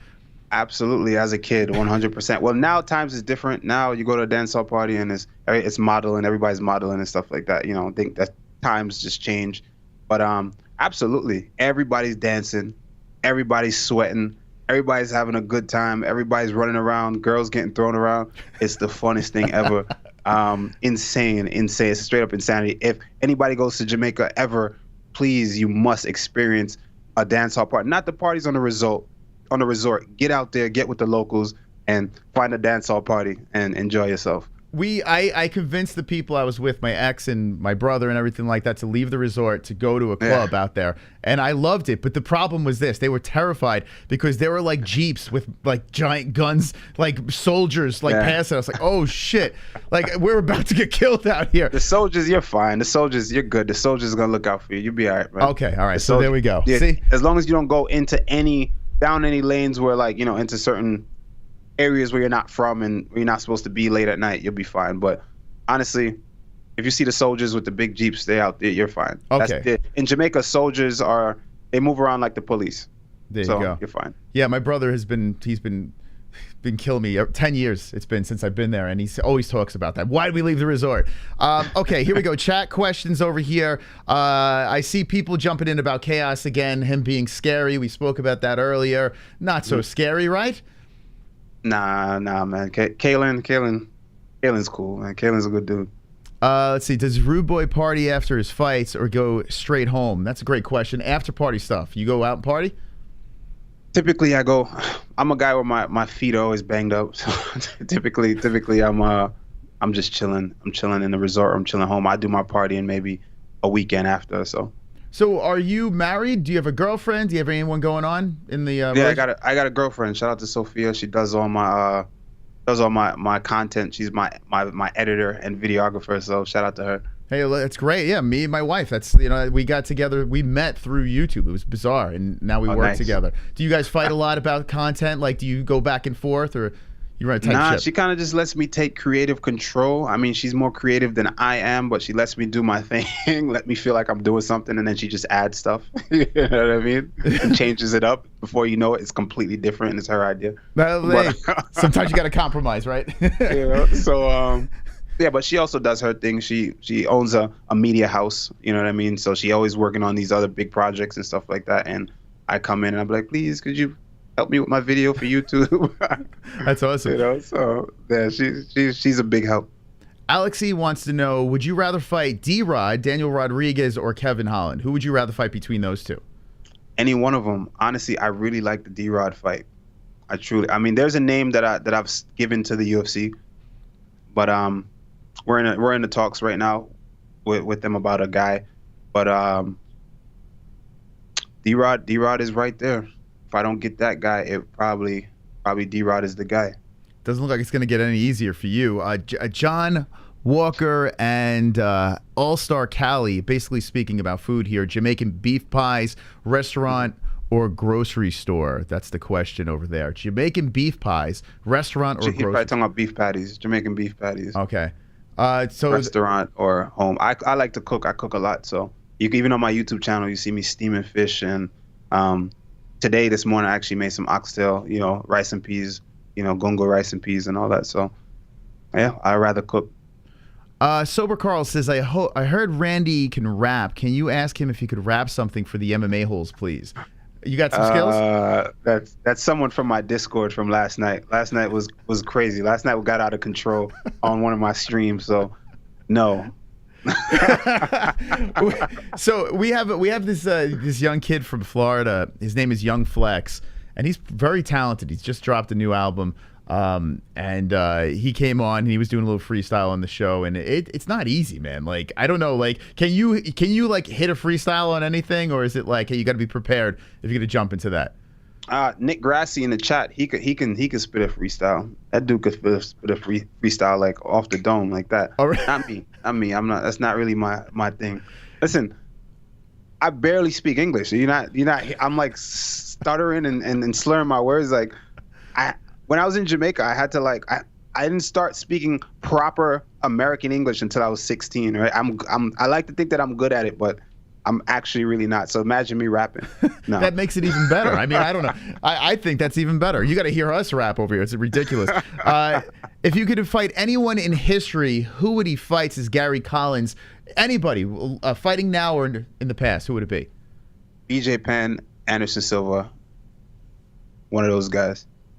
I would have to say that Anderson Silva's got to be an inspiration to you, no? 100%. Yeah. 100%. Anderson Silva was someone I was just amazed by. Anderson Silva growing up. That was the guy that, honestly, besides BJ Penn, who got me into it, right? It was who I saw fight first, and I was his number one fan for the longest. But when I saw Anderson Silva, I was like, oh, okay, this dude he looks like me. Mm-hmm. Forget about it. It's like, I can do this. I was like, forget about it, So him, it was like Tommy Hearns. I mold all that shit. John Jones, Roy Jones Jr., and a guy that I draw a ton of inspiration now today. A current fighter is Israel Adesanya. Shout out to Izzy. That dude is phenomenal. So there's a lot of guys that have a similar build to me that I draw so much inspiration from. Anderson Silva being the main one. Wow, it's funny that you say that, because like thinking back in your fights, you could really see it. Like you could see like pulling pieces from these guys that you're mentioning. That's pretty wild. I'm a student of the game, man. I'll sit here for hours and watch these guys. I go live on my Twitch sometimes and I'll break down fights. I'll watch these guys and I'll break down the fights like super technical. I'll break these guys down, and it's super underrated, man. It's free. I'm giving out free gold on my Twitch, so pull up. Check his Twitch out. We're gonna drop him on the MMAHoles.com. If Jesse's watching, add him to the website. Let me write this down. Actually, if you could just drop it into the DMs or something like that, I'll definitely add it after the show. I got you. Can you do any impersonations? Any silly human tricks? I cannot. No. What would be a talent outside the UFC that you have that you would be like, hey, you'd be surprised I could do this? I could wheelie my ass off on a ATV, quad, or any dirt bike. I could wheelie and do a bunch of tricks. So there's that. And I could play basketball. Where are you wheeling in Queens? I mean, where the hell are you going out to Long Island on that or upstate? Where are you going with that? Nah, man, we own the streets, bro. I'll just leave it like that. So you're those guys that are zooming down the streets. Oh, man. Let's see. One more question here. Let's see. Okay. What does he think of fighters who don't watch fights? Is sober Carl? Yeah, there are a lot of fighters that say, hey, I don't care about what's going on. What do you think about those guys? The game will surpass them. So you think it's important? Yep. What are you doing this Saturday with no fights, no UFC? I mean, you got Tank Davis. Are you a Tank fan? I am a Tank fan. Rolly is just fucking hilarious, though. And I'm going to tune. And Rolly is super underrated. I think Rolly has a legit chance in this. I'm backing Gervonta, backing the champ, but Rolly presents some interesting problems. He's just hilarious to me. He's hilarious to me, but it's underrated shit and it's unorthodox. A lot of times an awkward guy can make for a hard fight. An awkward fighter can make for a very hard fight. And I think that Gervonta needs to be careful. Okay. But Rolly's the real deal. But Gervonta, if he makes the right adjustments, I think he kills him. But Rolly's just fucking hilarious. The way he speaks, the things, the trolling that he does, even the way he fights, like Ace Ventura, that shit is funny as hell. But yeah. So I'll be watching that. And my last question is, are you going to be paying for it, or have sailed the seas of the pirates? Have you done any of that dabbling? I'm going to kill that question right there. I don't know. My man's got sound effects going. Let's go, baby. All right. So I guess, all right, I see. So that's a yes. You're going to be stealing it. Okay. All right, Randy. Listen, I really appreciate it. Hey, it was really nice getting to know you.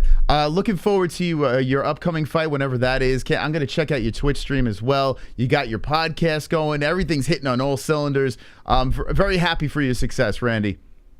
Thank you very much, man. Thank you for having me. It was nice meeting you as well. I had a good time on the show. Okay, and if there's anything that you want to say to the community right now, now's the time to do so. Hey, much love, man. Thank y'all for having me. Thank y'all for asking questions. And listen, man, don't sleep. That's it. Don't sleep. There you go. Hey, Randy, thanks again. We'll see you soon, okay? All right. Thank you. Randy Rudeboy Brown. Live on the MMA-Holes. Let's go, baby. What do you think in the chat? What do you say? Went a little long on that interview. I mean, I was like, I couldn't stop talking to the guy. He was fascinating. Absolutely fascinating guy.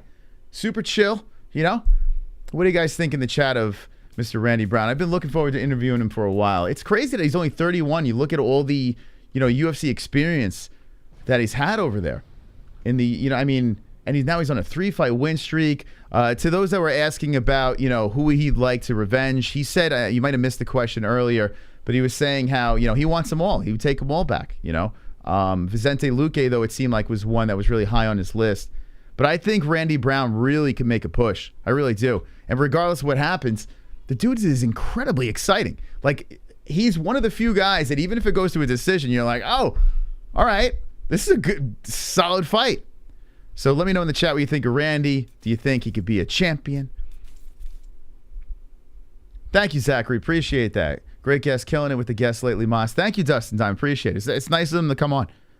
Thank you, Little D, as well. Always went to fix losses. Yeah, you want to fix losses. Correct. Interview went very fast. All right, great.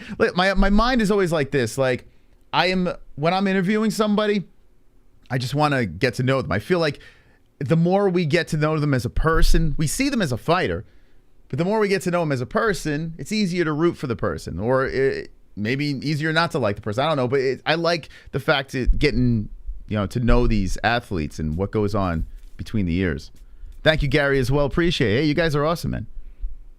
I'm in love. Yeah, it's true. I'm in love with the BBC for sure. Awesome interview. Appreciate that. All right, so there are no UFC fights this Saturday, but there are things going on. You have BYB, you have Tank fighting, you got the New York Rangers. will be in Game 6 on Saturday as well. I don't know if it's going to be an early game. But we will be live. Just haven't figured out what angle we're going to go with. So we'll discuss that. We'll discuss future fights. And we'll get into some news. We're going to take a quick break. So shout out to our sponsors. And we will be right back after these quick words. So hang in there. Make sure you hit the like button. And thank you again to Mr. Randy Brown for coming on the show. Someone nuke that doofus in the chat, please. Thank you.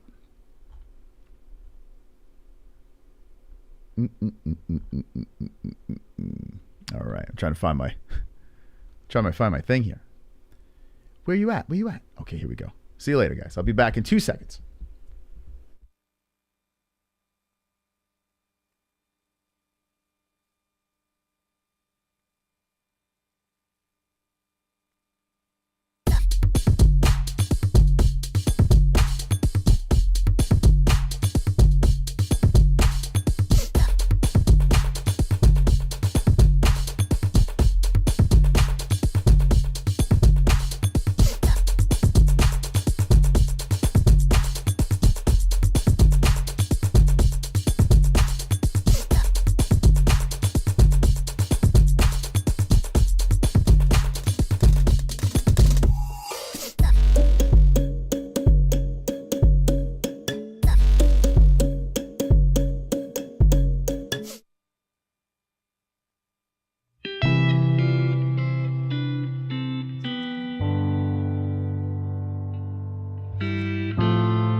Let's be honest, when it comes to underwear, there's nothing more important than comfort.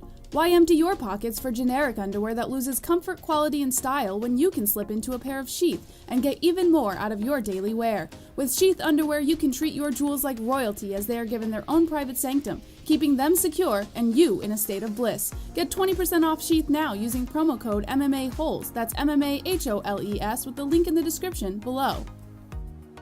And for the ladies? Absolutely! Sheath isn't just for men. Ladies can now experience Sheath's style, comfort, and functionality too. Sheath for women is crafted using a signature modal elastane fabric blend for form-fitting breathability that will not affect the natural pH environment or the microclimate of the skin while producing that long-lasting, unimpeded comfort.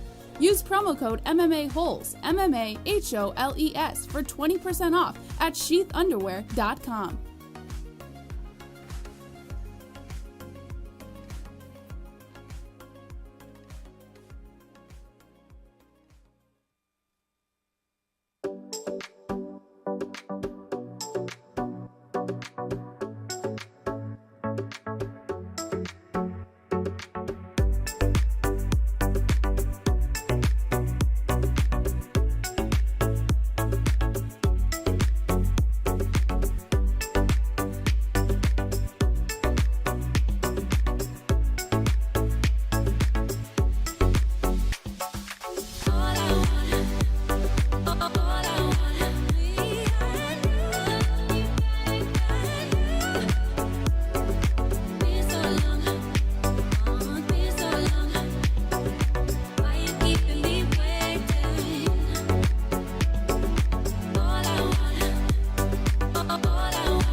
Beautiful belts. Beautiful belts. UndisputedBelts.com. Thank you to all our sponsors, keeping us going and flowing here. And thank you, Glove Touch, for coming in for that wonderful donation. Talking about Randy Brown's lips. He's in love with Randy Brown's lips. It's very nice of him. If you jump it in and you missed the interview, watch it back on the replay and jump into the comment section. Let us know what you think should be next for Randy Rudeboy Brown. The next fight, listen, Kevin Holland is, I mean, That's the one. Kevin Holland, who is like the vigilante in the streets of Houston against Jamaica Queen's very own Randy Brown, would be a spectacular fight. You know who I'd be going for, of course. But yeah, that'd be a fun matchup. That really would. Randy Brown, before he went live, decided to call out Damian Maia, and that would be interesting too. Like Damian Maia's last fight in the UFC. Very nice. Thank you, Ann, for sharing on Twitter. Appreciate that. So yeah, that would be interesting too. You know, if Damian Maia's farewell fight gets taken out by Randy Brown, I'd be into that. But yeah, Gina got fired from Disney, the gross logo. By the way, last night was a weird night for me and Jess. We had my cousin came in from Utah. He was visiting. He popped by with the kids. Kids went to sleep, and we started pounding last night. Like I haven't had a good pounding of alcohol in a while. It's been a minute, and we went to town, taking on the Maker's Mark, getting 4 hours of sleep, like the old days. It was bizarre, and it was nice. It was a nice, refreshing moment. But now I'm feeling it. I'm like, oh God, I feel incredibly old. D-Rod is coming off hand surgery, so he wouldn't be able to fight. Oh yeah, so whoever said D-Rod, yeah, he'd be rough. And by the way, Kamaru Usman, we should ask Randy about this. Usman, with his hand surgery, I really do feel that an interim strap is probably going to pop up at welterweight. So I wouldn't be surprised if you had like Colby versus Khamzat or something, interim title, or it's just some weird novelty thing going. Or maybe, Leon versus Khamzat, that fight was supposed to happen. Leon Colby, maybe, I don't know. But I think an interim strap, it could be very possible. We're on Utah. Oh, hold on.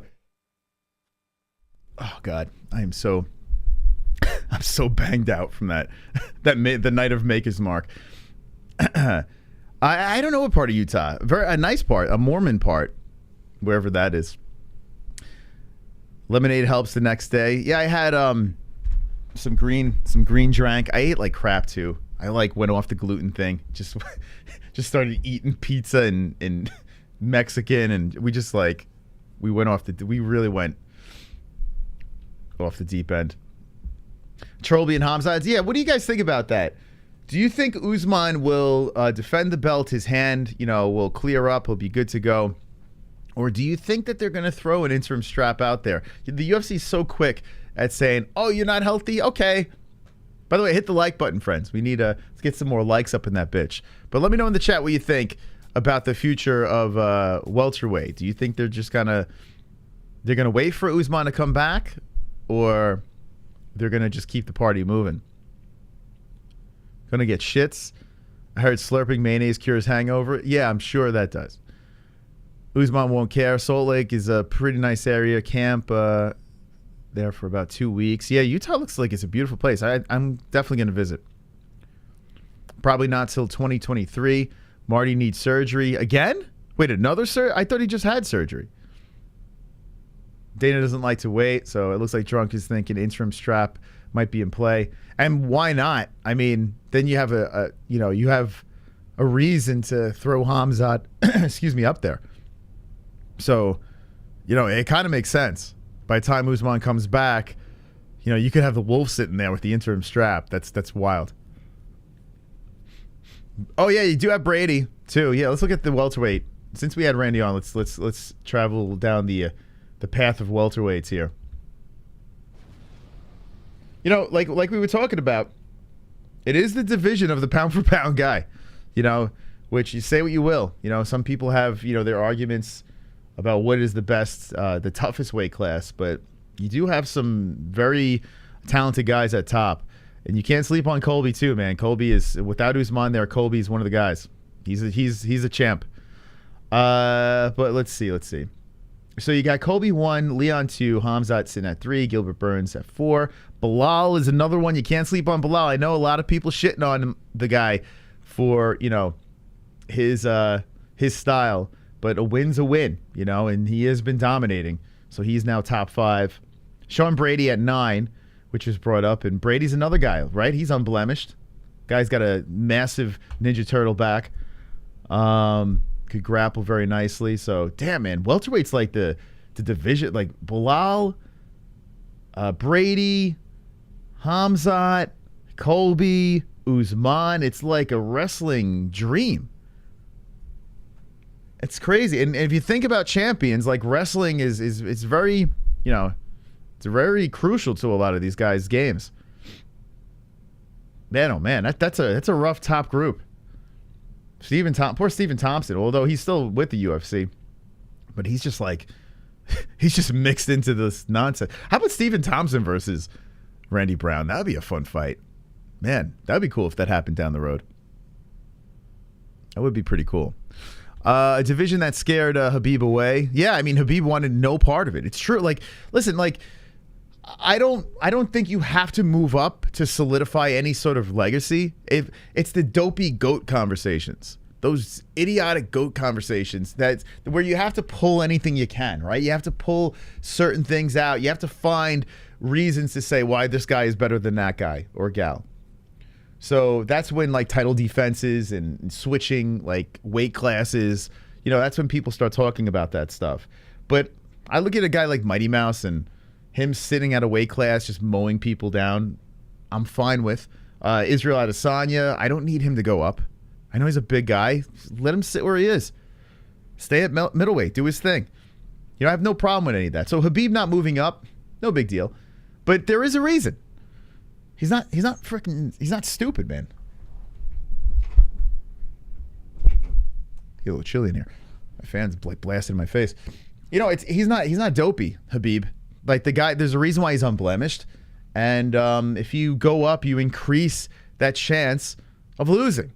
Especially when those guys are bigger, stronger, and they grapple, So, not saying that Khabib couldn't compete at welterweight, and he probably could compete up there, but nothing's guaranteed when you move up. Brady, the dark horse of the divisions, is Matt. Do you think, let's see, I'm going to put something up here. I don't know. Let's see. I think he's very good, but let's see. Uh-oh. Yeah. Come on, get loud, MMA holes in the crowd. Another legend coming in. Come on, get loud, MMA holes in the crowd. What? MMA holes in the crowd. Raging MMA out. holes in the crowd. MMA holes in the crowd. What we got over here? Queens, where legends are made. Queens, where legends are made. That's right, baby. It's another legend right there.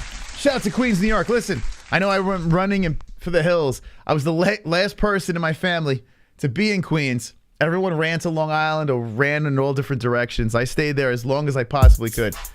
Thank you, my friend. Appreciate that. Wonderful, wonderful. Sunosi. Welterweight is the grapple-heavy division of hell. Just sad they don't fight each other often. Also, that Twitter drama post of yours was funny. Remember, Moss, it's all about accomplishments outside of MMA for legacy. Yeah.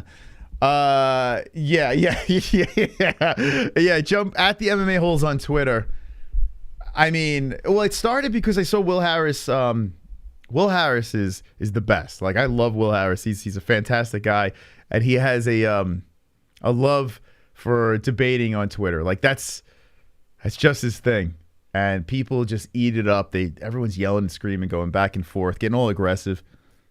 And the Charles Oliveira versus Khabib situation, everyone's saying who's better, who's the guy. It's just hilarious. Like, when I think of Oliveira versus, like, Oliveira and Khabib, I don't even want to really compare them. Like, if Oliveira just keeps defending and, surpasses what Khabib did with that, like, to me, Khabib becomes old news and now Oliveira's the guy. Like, that's just how I would think, right? And his run, like, it's just a fun story, starting at 20 years of age, had his ups and downs, and here he is, like, unstoppable. It's just fun. But, like, everyone's just trying to compare these guys. And it reminds me of, like, when people argue about Hulk versus Superman, who would win in a fight. It's like, Khabib and Charles aren't going to fight. Hulk and Superman aren't real. They're not going to fight. Like, what are we arguing about things that are not even going to happen? it's just so crazy. But people go on Twitter and just like so passionate about debating about these things. And I guess it's good for the sport because people are talking about it, but it just gets so angry and hilarious. Just sit there shoving popcorn in my face. Will Sean Brady be champ? Okay, I'm going to throw this in the chat. But what do you guys think about these debates? You know, a lot of people, maybe it's so repetitive too. It's like, I feel like it's the same thing over and over again. You know, like everyone is just constantly arguing about the same thing. Maybe I don't mind a good debate, but if it's the same nonsense, it gets old. Henry Cejudo making a comeback. I mean, I heard he's in the pool. I heard he's being tested again. I will smash Superman, Bruce Banner. There he is. Bruce Banner's in the chat. Superman can throw the Hulk into the sun. I mean, so, I'd rather debate about that. Khabib and Charles are real. No, but the comparisons, they're never going to fight. They're not going to fight. Superman is DC. Hulk is Marvel. They're not going to fight. It's not going to happen unless you have some like bootleg comic that puts it together. They're not going to fight. Khabib versus Charles, not going to fight. Would I like to see it? Yes. I would love to see it. But why are we arguing about things that are never going to happen? It's silly.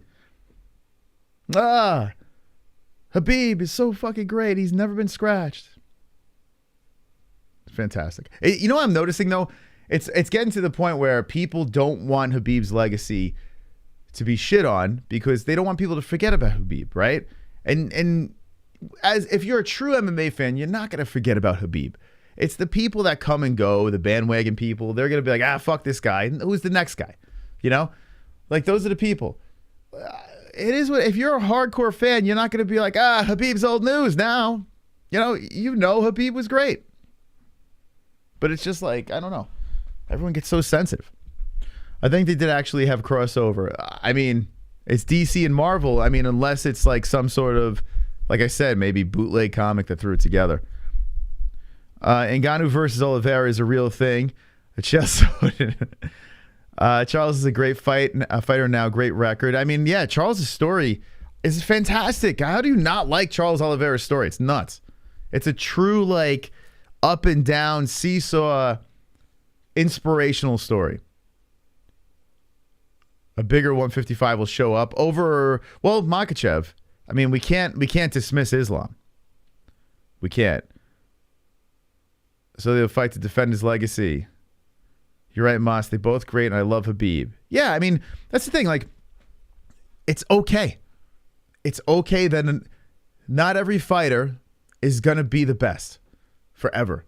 There's always going to be something bigger, better, shinier that's going to come along. It's going to be a different era of fighting. You know, athletes are just going to evolve. They're going to get bigger. They're going to get stronger. They're going to get faster.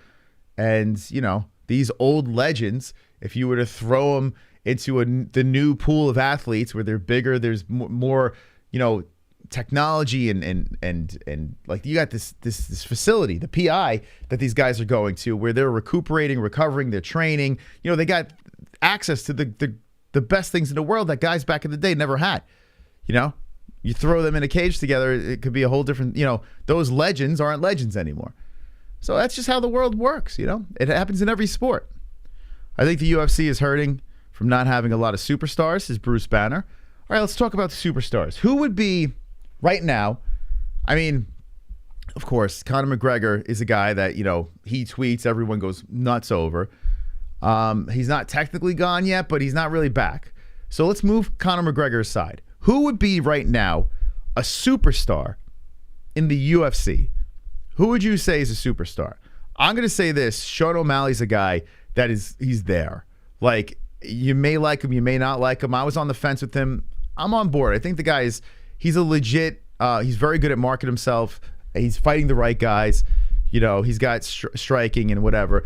Izzy, I think Izzy is a star and not a star. Like, I feel like Sean O'Malley becomes a champ. He just blows past star power-wise over Izzy. It's weird how Israel Adesanya he's a massive talent, but I feel he could be a bigger star.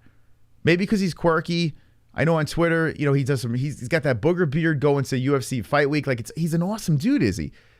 But I don't feel superstar. I don't know why. He beat Anderson Silva, which is amazing, right? I mean, even though Anderson was way past his prime. But do you see star? He went up in weight, and then Blachowicz took care of business. So it's like... Wonderful. Maybe, I don't know. Did that hurt him? I don't know. Have you noticed Khabib since retirement just can't TFU? I suppose the Charles talk and Islam is driving him to have dumb take after dumb take barring. The only black eye on Khabib legacy is leaving too soon, plus not facing guys like Chandler and Olives. Yeah, I mean, here's the thing. It's easy. It's going to get easier and easier. I said this before Charles Oliveira. I said this when Khabib was getting ready to retire. I was saying to people, if he does retire at that time, people will start looking past him quick. There was a time where Khabib was pound for pound. He was the guy over John Jones. Jesse was running that. He was the guy. But the problem is he didn't stay in long enough where he's going to really stick in everyone's mind. Like, we're going to move on. And other guys are going to come in. They're going to defend more. They're going to dominate and be exciting. And then all of a sudden, people are just going to forget about Khabib. I said this many moons ago. But there are a lot of Khabib fans that want to make sure that people still remember the legacy and put respect on the guy's name. And I respect their opinions and their love for their fighter, but you guys got to pump the brakes a little bit. You know, you got to pump it. We're going to move on. He's not fighting anymore. We're going to move on.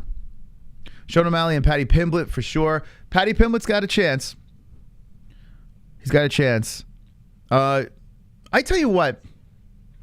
I got to put John Jones in there. I have to. John Jones, to me, is still the GOAT. Like, I know he's been, criticized of being a cheater.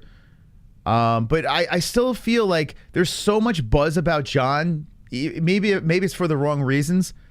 I still think he's got enough star. But he's not on Conor's level. But I still think John Jones is a star. I would consider him a star. I wanted to ask Randy about female MMA. Like, we talked about a little female MMA, but I wanted to, get into the why do you think it doesn't sell and stuff. I should have brought that up. It just jumped in my mind now. Oh, Yuri's got star power. Yeah, he does. But here's the thing with Yuri. People forgot. Like MMA fans know what Yuri is. Like, they know the guy is so goddamn exciting. But a lot of people, I've noticed, are thinking Glover's going to win. A lot of people are sleeping on Yuri's abilities. And I feel like he does have the tools. I just don't know. I don't know if Yuri... I still don't think he has that it. You know what I'm saying? You know what I mean by that it? You don't have to be the best fighter in the game to have the it factor. Some guys come in, hit the ground running, you're like, oh, that's a star. Khamzat. Yes, Khamzat's a star. 100%.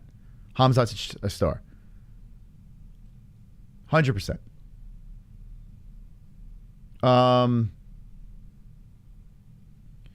But Yuri, I hope he becomes a star because the guy he does speak good English, yeah. There's something missing a little bit. If he smokes Glover, people are going to say, oh, Glover's an old man. They're going to make the excuses. Tuivasa, that's interesting. He's got the help of the Nelk boys. He's got the gimmick with drinking. He's there. But when I think star, I think casuals. I think when you get in an elevator with the Joe Schmo and you say, hey, this guy's fighting, you may not watch the UFC, but you know the guy. Like John Jones, Sean O'Malley, I think is a guy too. Like, who's Sean O'Malley? Like, the name maybe not, but the guy with the clown hair. Oh yeah, I've seen that guy. Tai Tuivasa has the ability. He's there. I don't know if he's quite there yet, though. I hope Tom Aspinall's a star. I really do. That Tommy Aspinall, and his peeps are all over him. But can he be like that international star? He's likable. GSP retired at 37. Some said too early, but not really. Habib, yeah. People thought GSP, I mean, he still clearly could have competed. There's no doubt about it. But yeah, he was pushing 40. I don't see Ty beats Tom or Gon. You know, how do we sleep on Tai Tuivasa now? How do we sleep on Tai? The guy has, like, really done something impressive with the Black Beast. Islam Makhachev will be a star by beating Charles Oliveira. Okay. Okay, so I think Islam is going to be like a Khabib star. I think it's not going to be super flashy. I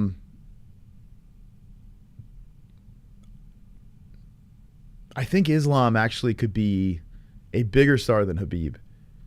I do think Islam could be a bigger star than Khabib because he does have striking.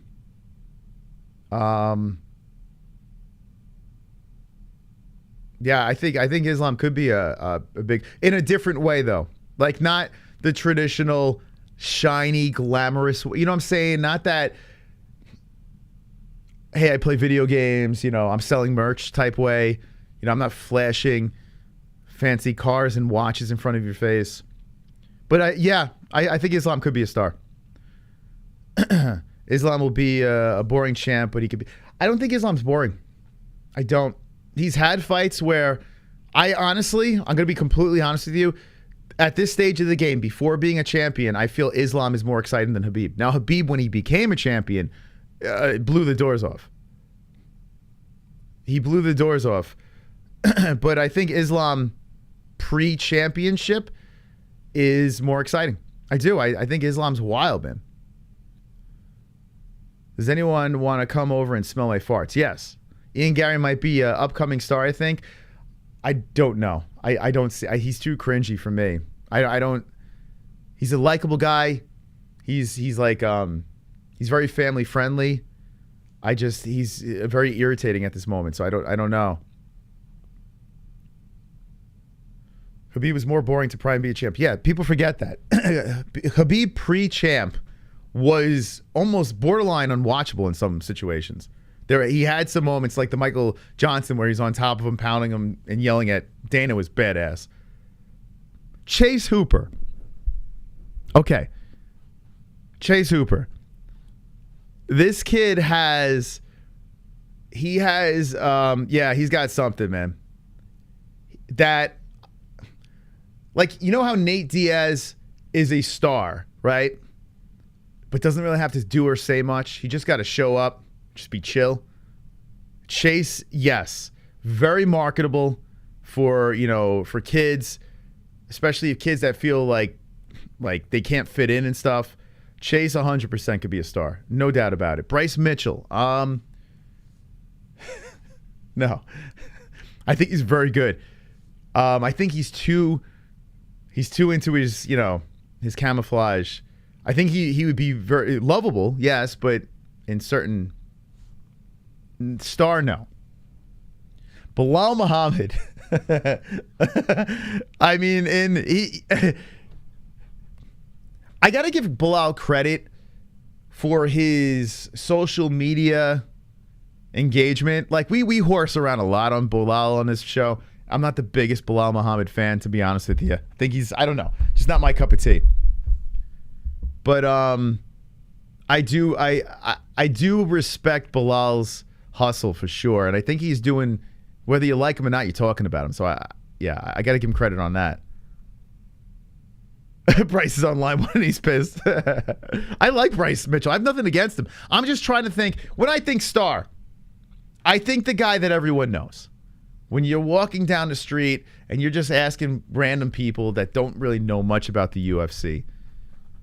Like, for instance, I don't think John Jones is Conor McGregor level star power, but people still know the guy enough for him to legit be a star. You know what I'm saying? Whereas if you go up to people and say, hey, Israel Adesanya, I still don't think the casual knows. You know? Khamzat Chimaev, you go scary, was he Chechnyan from Sweden or whatever, with the beard, the scary guy with the cleft lip, like he's got that like James Bond villain look.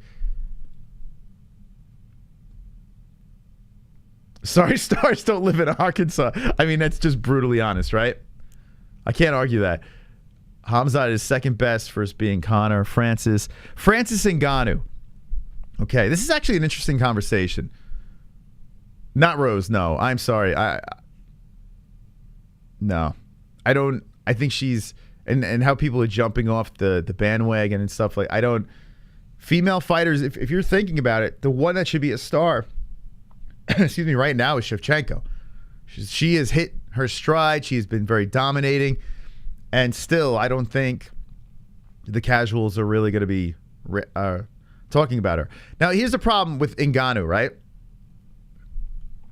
Oh, here we go. If Ngannou knocks out John Jones next year, he's a superstar. Jones versus Stipe coming up. Yeah, if Ngannou goes in there and annihilates John Jones, it's like a passing of the torch. Wonderful, wonderful. A few select champs might sell. He annoying, but damn it, Olio can possibly make hater money. I want Strickland to become champion just on the hilarious villain run. Which UFC fighter do you think the hate boner would generate dollar if he or she became champ? All right, which UFC fighter do you think a hate boner would generate if he or she became champ? Hate boner generate. What do you mean, like an unlikable champion? I'm gonna circle back around to the Strickland. If Strickland beats Izzy, this guy will force feed himself into a position where everyone will know who he is. Sean Strickland, he is going so crazy on social media. Like, he is wild, Sean Strickland. I think you will have no choice but to know who that man is if he beats Izzy. Unlikable, yes. Hate watching. Bilal. I mean, I don't dislike Bilal, but I think Bilal will get treated like Aljo. You know? If Bilal ever got gold, he's got a podcast, and I'm assuming he's got his audience, and he's got his Twitter group as well. But I think the mob that is MMA would really... Bilal would really have to do something. It's a shame because he does seem like a nice guy. You know, he actually does. There's a video of him and Chase Hooper where Bilal was joking around and the guy passed, like I think it was staged. The guy passes Bilal the camera and he takes a picture of the fan and Chase, and they didn't even care about Bilal. He's funny. Like, I mean, you know, he's got his thing. Who knows? I mean, I don't know what to think about Bilal. Sean Strickland will probably get himself a shot with whatever he says on Twitter. Yeah, I mean, I wonder what the UFC's thinking about Sean. Sean Strickland is a PR nightmare, right? And he's still going. Now, Dana White's all about free speech, so I feel like if you're gonna be an athlete, you want Dana White as the boss if you have a big mouth. And I think Sean's hilarious, by the way. I think I love the crazy stuff that he says. He's nuts. But he sounds like a nightmare. If he would become champion, you have Israel Adesanya, who's, let's be honest, like, I know he does some crazy stuff, but he's a good dude. Like, he's giving fans tickets to events. He's befriending, you know, these people out there. I don't know. He doesn't seem like a bad guy, is he? And then somehow Strickland gets in there, and everything's got to be flipped upside down. So yeah, I think he would be a star. Let's rank your prospect list. Oh boy. So Jailton Almeida, Shavkat Rachmanov, Terrence McKinney. Since Terrence came off that loss, I know it was like that short notice thing. I would have to put him on the bottom. Ilia Topuria, Tom Aspinall. Damn, Tom Aspinall is pretty good. Now, how are we ranking them? Are we ranking the most upside, become a champion, star power? Like, what are we ranking them? These guys are all beasts, man. Umar Nurmagomedov's another one on here. Jailton Almeida, who just fought a Parker, destroyed him. Parker Porter. Shavkat Rachmanov, who is you know what? Why didn't we talk about Shavkat? Damn. Well, we're going to have to get Randy Brown on again one of these days. Before his next fight or something. Shavkat Rachmanov. Damn, that's another scary son of a bitch. Star Power. Oh, okay. Star Power. Oh boy, I like Terrence McKinney a lot, and he's very active on social. I really like. It sucks that Terrence is fighting our friend Ghost Pepper. Oh, I hate that they made that fight. It drives me nuts. Star Power. Almeida has that scary look. Umar's got the neckbeard thing going. Poirier, Turner. Damn. McKinney's exciting. I'm gonna have to go Shavkat. I think he's gonna have that Khamzat kind of, but more. I'll go Shavkat Rachmanov. That he's fun. Anthony Wynn, MMA Masters just signed Icon. Very nice, very nice. Andre Munoz is a fucking beast. Dober smokes Terrence. Yeah, I know. I'm a little bummed by that. I wanted Terrence to win that fight. Terrence, he had his moments. Very quick, that fight. Terrence McKinney. I like all these guys on here. Oh, Jalen Turner. You know what? I'm sleeping on Jalen Turner. You know what? I think I reached out to that kid. We got to get him on.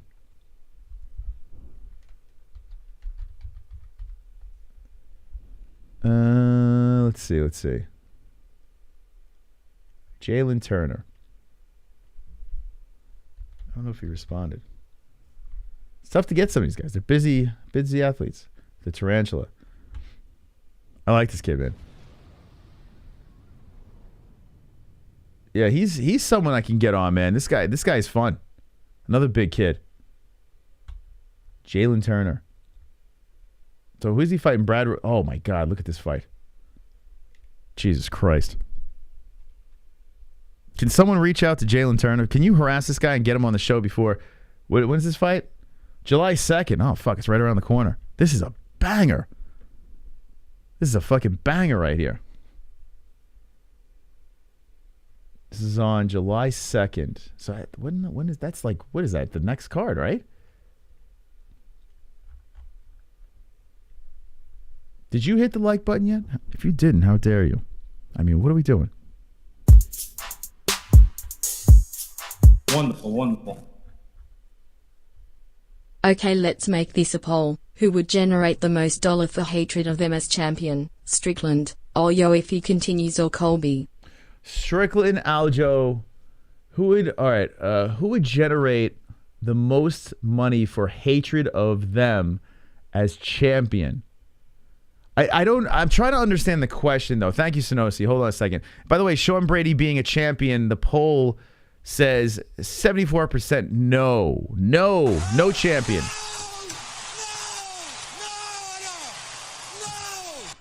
Turner versus Riddle is a great matchup. That should be a pay-per-view. Yeah, where is that fight? Hold on, I'm going to circle back around to you, Sonosi. Give me a second. Oh, July. What am I talking about? I'm thinking it's like... All right, so we got a month. All right, so July 2nd. I have time to work on him, to get him on. Jamal Hill with that Johnny Walker knockout. Yeah, Jamal Hill's, you know what? He's someone he's actually making a good move on social. Jamal Hill he's kicking ass in the cage, and his social's popping. All right, let's see. Make a poll. Would generate the most money for hatred of them as champions? Strickland, Aljo. So here's where I don't understand. So you're saying which would be the most hated champion that would generate the most money? Like, so most profitable for the UFC, but hated by the fans? Is that the question? Turner's on 276. By the way, I saw that. Okay. I saw that, what's it called? I kind of want to add Bilal in there. But then again, he's probably not going to. Okay, I'll throw it together. Profitable and hated. All right, I think people are going to get confused by that, but all right. I'll throw it in there anyway. People be like, what? Like, you usually got to ask if it's two things in the question. People are like, what? I'm confused. All right. Strickland.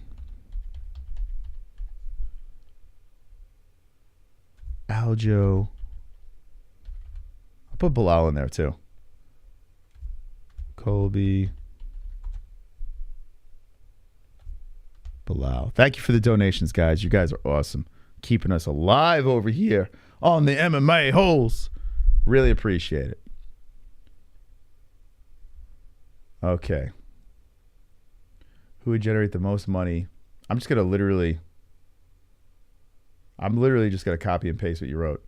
Make people understand it. You son of a bitch.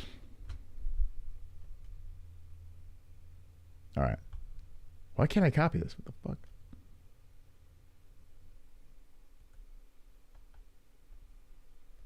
Ba-da-ba-ba. Bear with me, kids. As I'm having technical difficulties. All right. Who would be...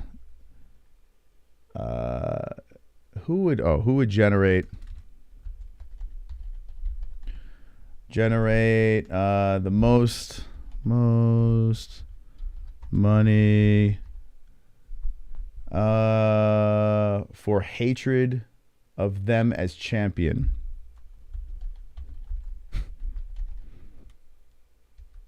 Okay. As champion. I'm like the slowest typer in the world. Okay, here we go. Dropping it in the chat. This will be our last poll. A little confusing, but vote away.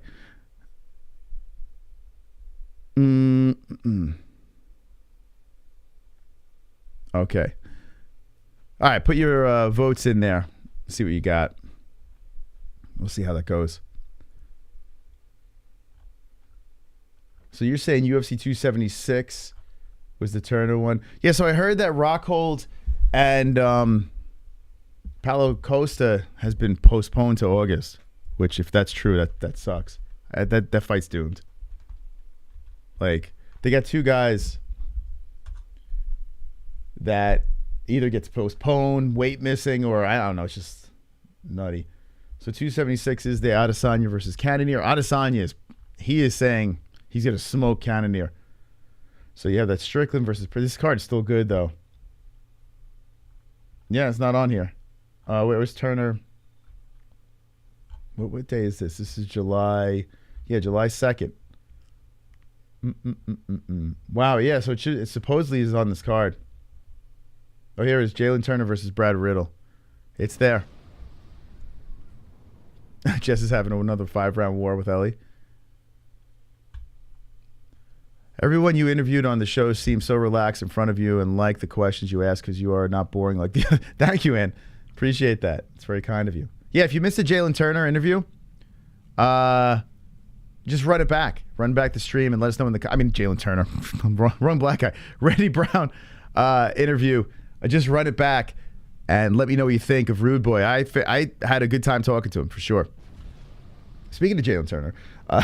yeah, he's throwing on this card over here with Riddle. Man, oh man, that's good. This card is fucking insane. UFC 276, July 2nd. Like it. I hope Izzy could be a star. I really do. I'm kind of rooting for the guy. Like it would be cool to see Cannonier win this fight because he's, an AZ. But he's like trains right like a couple exits away from us. But Izzy... I want him to be a star. I want him to be a household name and everyone talking about him. So maybe with this win, I don't know. I don't know if this is the one that will do it. But we'll see. It's good. It's a good fight though.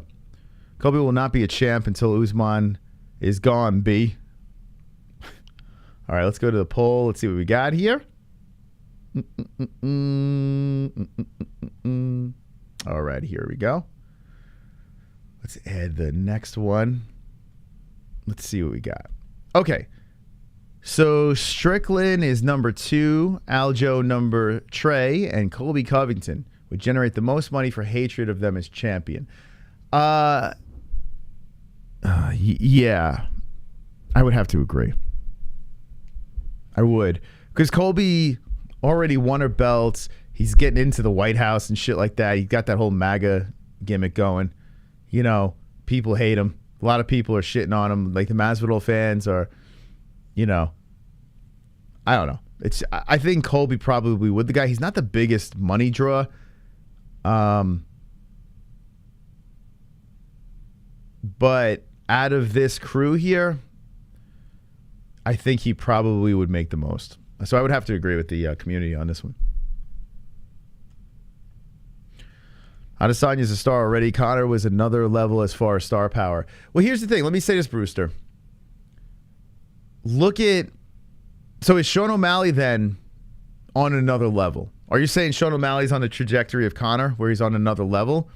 The thing that Conor has over Sean is Conor's from Ireland. So he's got a whole country. And then he comes over and infiltrates the UFC, whereas Sean O'Malley has... I mean, the U.S., Sean O'Malley has the U.S. and now has to work on the other countries. So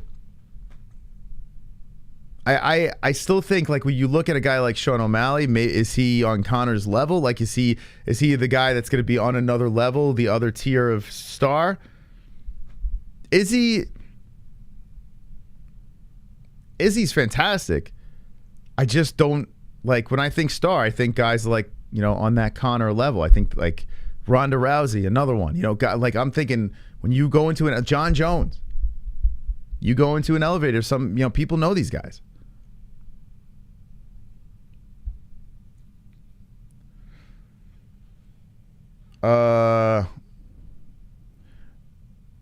Sean has the whole social media thing going. Conor was all about him. He was a 1 in a million talent all around. Yes, I think Conor is a one. But all right? So would you put Ronda Rousey as a 1 in a million?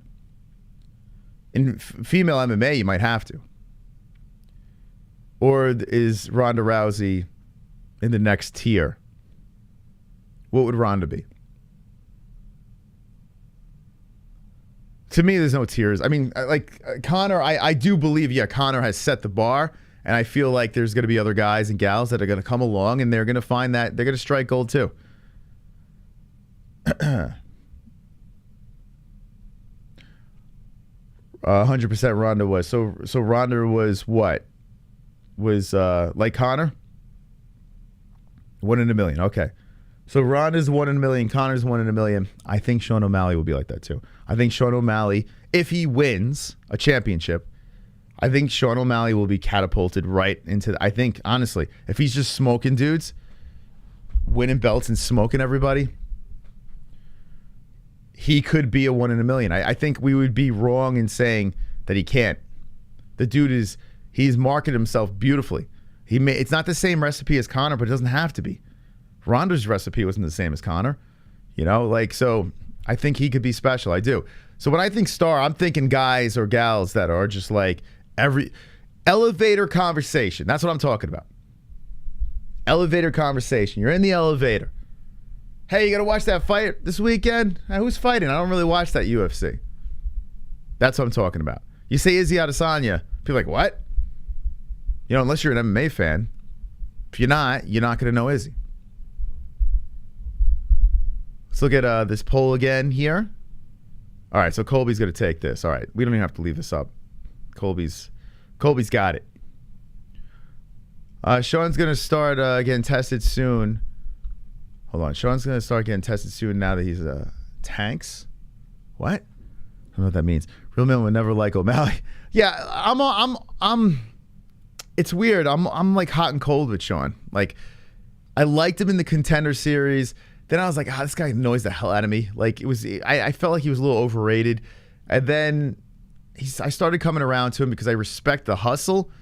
I don't relate in certain aspects, but I respect his hustle. There's no doubt about it. As an entrepreneur, I respect that. And he's smoking dudes. When you're finishing guys, it doesn't matter if they're top tier or not. You're finishing guys. That's what people want to see, right? So, yeah. All right, let me just, I'm going to roll through. I know we're going a little late here, but let me just roll through some of this news, and then we'll get the fook out of here. I want to thank everyone that dropped a donation over here, the Synoses and the Glove Touch. Thank you very much. You guys are sexy. You guys are wonderful, wonderful. Another legend. Thank you, whoever that is. I appreciate that. And everyone that smashed the like button, the like button. Want to thank Randy Brown as well for stopping by. Let's look at a little MMA Island. Pretty soon, we're not going to go to any of this stuff. We're just going to go to the MMA-Holes on Instagram. We're not even going to give any pops to any other social media. It's going to be the MMA-Holes on IG. Give us a follow over there. We're about to take over the game. You're going to be having highlights of the show, breaking news. We're going to be giving you everything you need quickly and swiftly at the MMA-Holes. Gamera versus Arman Sarukian to headline UFC event. That's a good fight. That's a good fight. That's fantastic. Wow, a headliner. Where is this? Damn. Okay. That's a nice bump up for those two. Speak of the devil, Conor McGregor, Beneil Dariush is the biggest nobody in the company. Oh, God. Oh, boy. Is he trying to set up Beneil? Like, is that what he's gunning for? Is he gunning for a Beneil return? Or maybe people are saying fight Beneil, and he's just saying the biggest. I don't know what the exchange is there. He's not wrong. Sonosi, as I say, Sonosi drops it in the chat. Yeah, he's not. I hate to break it. Like, Beneil's very good, but no one knows who he is. Honestly, I'm not thinking about a knockout if it's a fight by decision, winning clearly. I prefer Alex Pereira. So, I'm not thinking about a knockout if it's a fight by decision, winning clearly. Okay. Who wins this fight, guys? I mean, Alex is scary. He's the guy. He's the IZZY Slayer. Big fight for Sean Strickland. Sean Strickland takes out the IZZY Slayer. You put him right in place. You put him right there in the picture for that shot. No doubt in my mind, Strickland's fighting IZZY. If IZZY beats Cannonier, of course. Okay. Let me know in the chat, like, really quick. Strickland or Pereira, who wins? Who wins this fight? I don't like when fighters are content and saying, hey, I if it's a decision, it's a decision. Like, I like the guys that go out there, like, I want to take this guy's head off. As a fan, like, that's what I want to hear. This guy's a rookie, so green. Yeah, I mean, if you think about UFC experience, not much. Strickland, if he wins, badass. Pereira. I feel like right now, I want Strickland to win. Oh, by the way, Chris Curtis is coming back on. So let me just say what's the next 3 weeks. Let's see what we got here. All right, so we have Randy tonight. Next week is Taylor Starlin, the young lady that's fighting in bare knuckle glove. Oh, we got to figure that out with glove touch. How the hell are we gonna do that? How are we gonna get her on the horn? I got to figure out the logistics. The glove touch. We're gonna do a combination platter. That's gonna be AIDS. Tune in next Wednesday. I'm gonna be. You know what I'm gonna do? I'm gonna be simping to Taylor Starlin with glove touch on there. Taylor Starlin. Hopefully she better wear something, glove touch. Tell her to wear something very sexy for the show. I mean, we don't want her all buttoned up. We want her half naked. Okay? She comes on the show. We want a sexy outfit, for God's sakes. But Taylor Starlin over here. Oh, she's a mom too. There she is. Coming on the show. The Killer Bee. She's fighting for a belt, right? Isn't she? Help me out here. I got to do some research before we have it on. But we're having a chick on, finally. It's not a complete sausage party over here. Christine's going to remain the champ. Oh, boy, Kendall. Who else are we having on?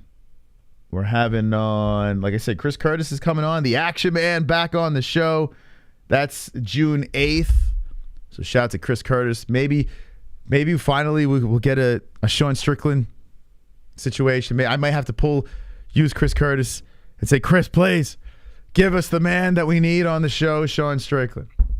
But I like Chris, man. Chris he's one of the coolest guys out there, and he's coming on. And then Tyler Randall coming back on the show, another bare knuckle fighter. The return of Tyler Randall. So I'm looking forward to catching up with him, Tyler. So yeah, it's the next 3 weeks popping up. Okay. Let's see. Anything else worth talking about before I bid you farewell? Hope we get it done With Jan, I think that's the path to the belt. #1 contender. Boy, make that happen. Petr Yan versus Chito Vera. Let's go.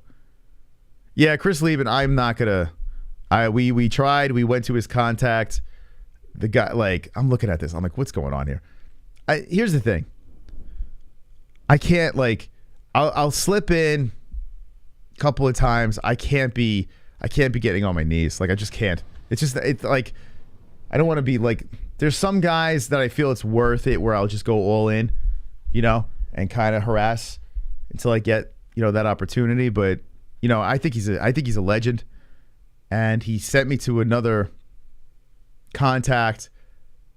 That contact, nothing. So I'm like, yeah, what are we doing? Giannis is another one. I don't know why I'm having a problem getting Adrian. Like, I think he would be a good interview. He's got a good backstory. Adrian Giannis, I want to get him. Harass these guys. Like I said, here's the deal.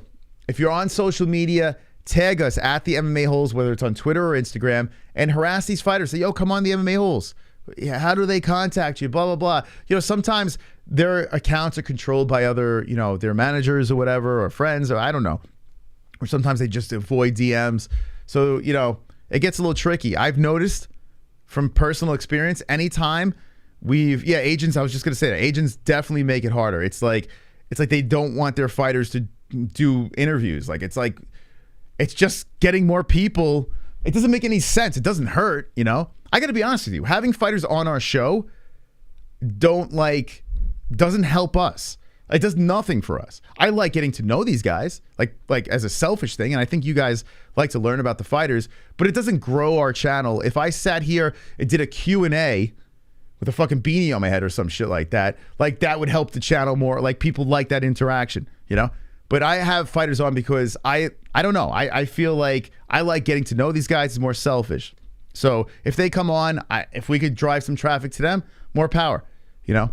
But it's not like I'm not going to be sucking dick, you know, to get these guys on. And these agents got to stop this shit, man. Like, if I told you about some of these emails with these management companies, it's like, guys, what are we doing? Like, what are you doing here? Anyway. Yeah, so Chito versus Jan. Love it. Yuri Prohaska releases his own samurai porridge. What? What is this? Come on. What are we doing? Oh my God. Who wants it? One's in the chat if you want some of his porridge. It looks horrific. What is this? Oh my God. Okay. What the fuck? Guys and gals, I want to thank you for stopping by tonight. It was a pleasure hanging out with you. We'll be back. Rangers on tomorrow night, so let's go Rangers. Fuqua Friday, we'll be partying, hanging with the boys, defending belts over there. And Saturday night, it's going to be up for grabs. We're going to be live. Just got to figure out what we're doing here. Maybe we'll do tank, sell out, and cover boxing. I don't know. But you do have BYB. I got to see if did we reach out? I don't know. I got to see if they got reached out to. So there are things going on. We'll see what happens. We'll figure it out.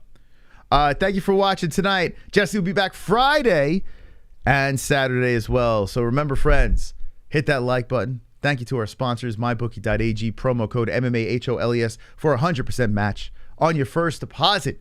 I want to thank Head Rush and Sheath Underwear, 20% off, promo code MMA-HOLES. And ESPN Plus, there's a link in the description so you could watch the fights. Isn't Tough on? Was Tough on tonight? Who won? Who cares?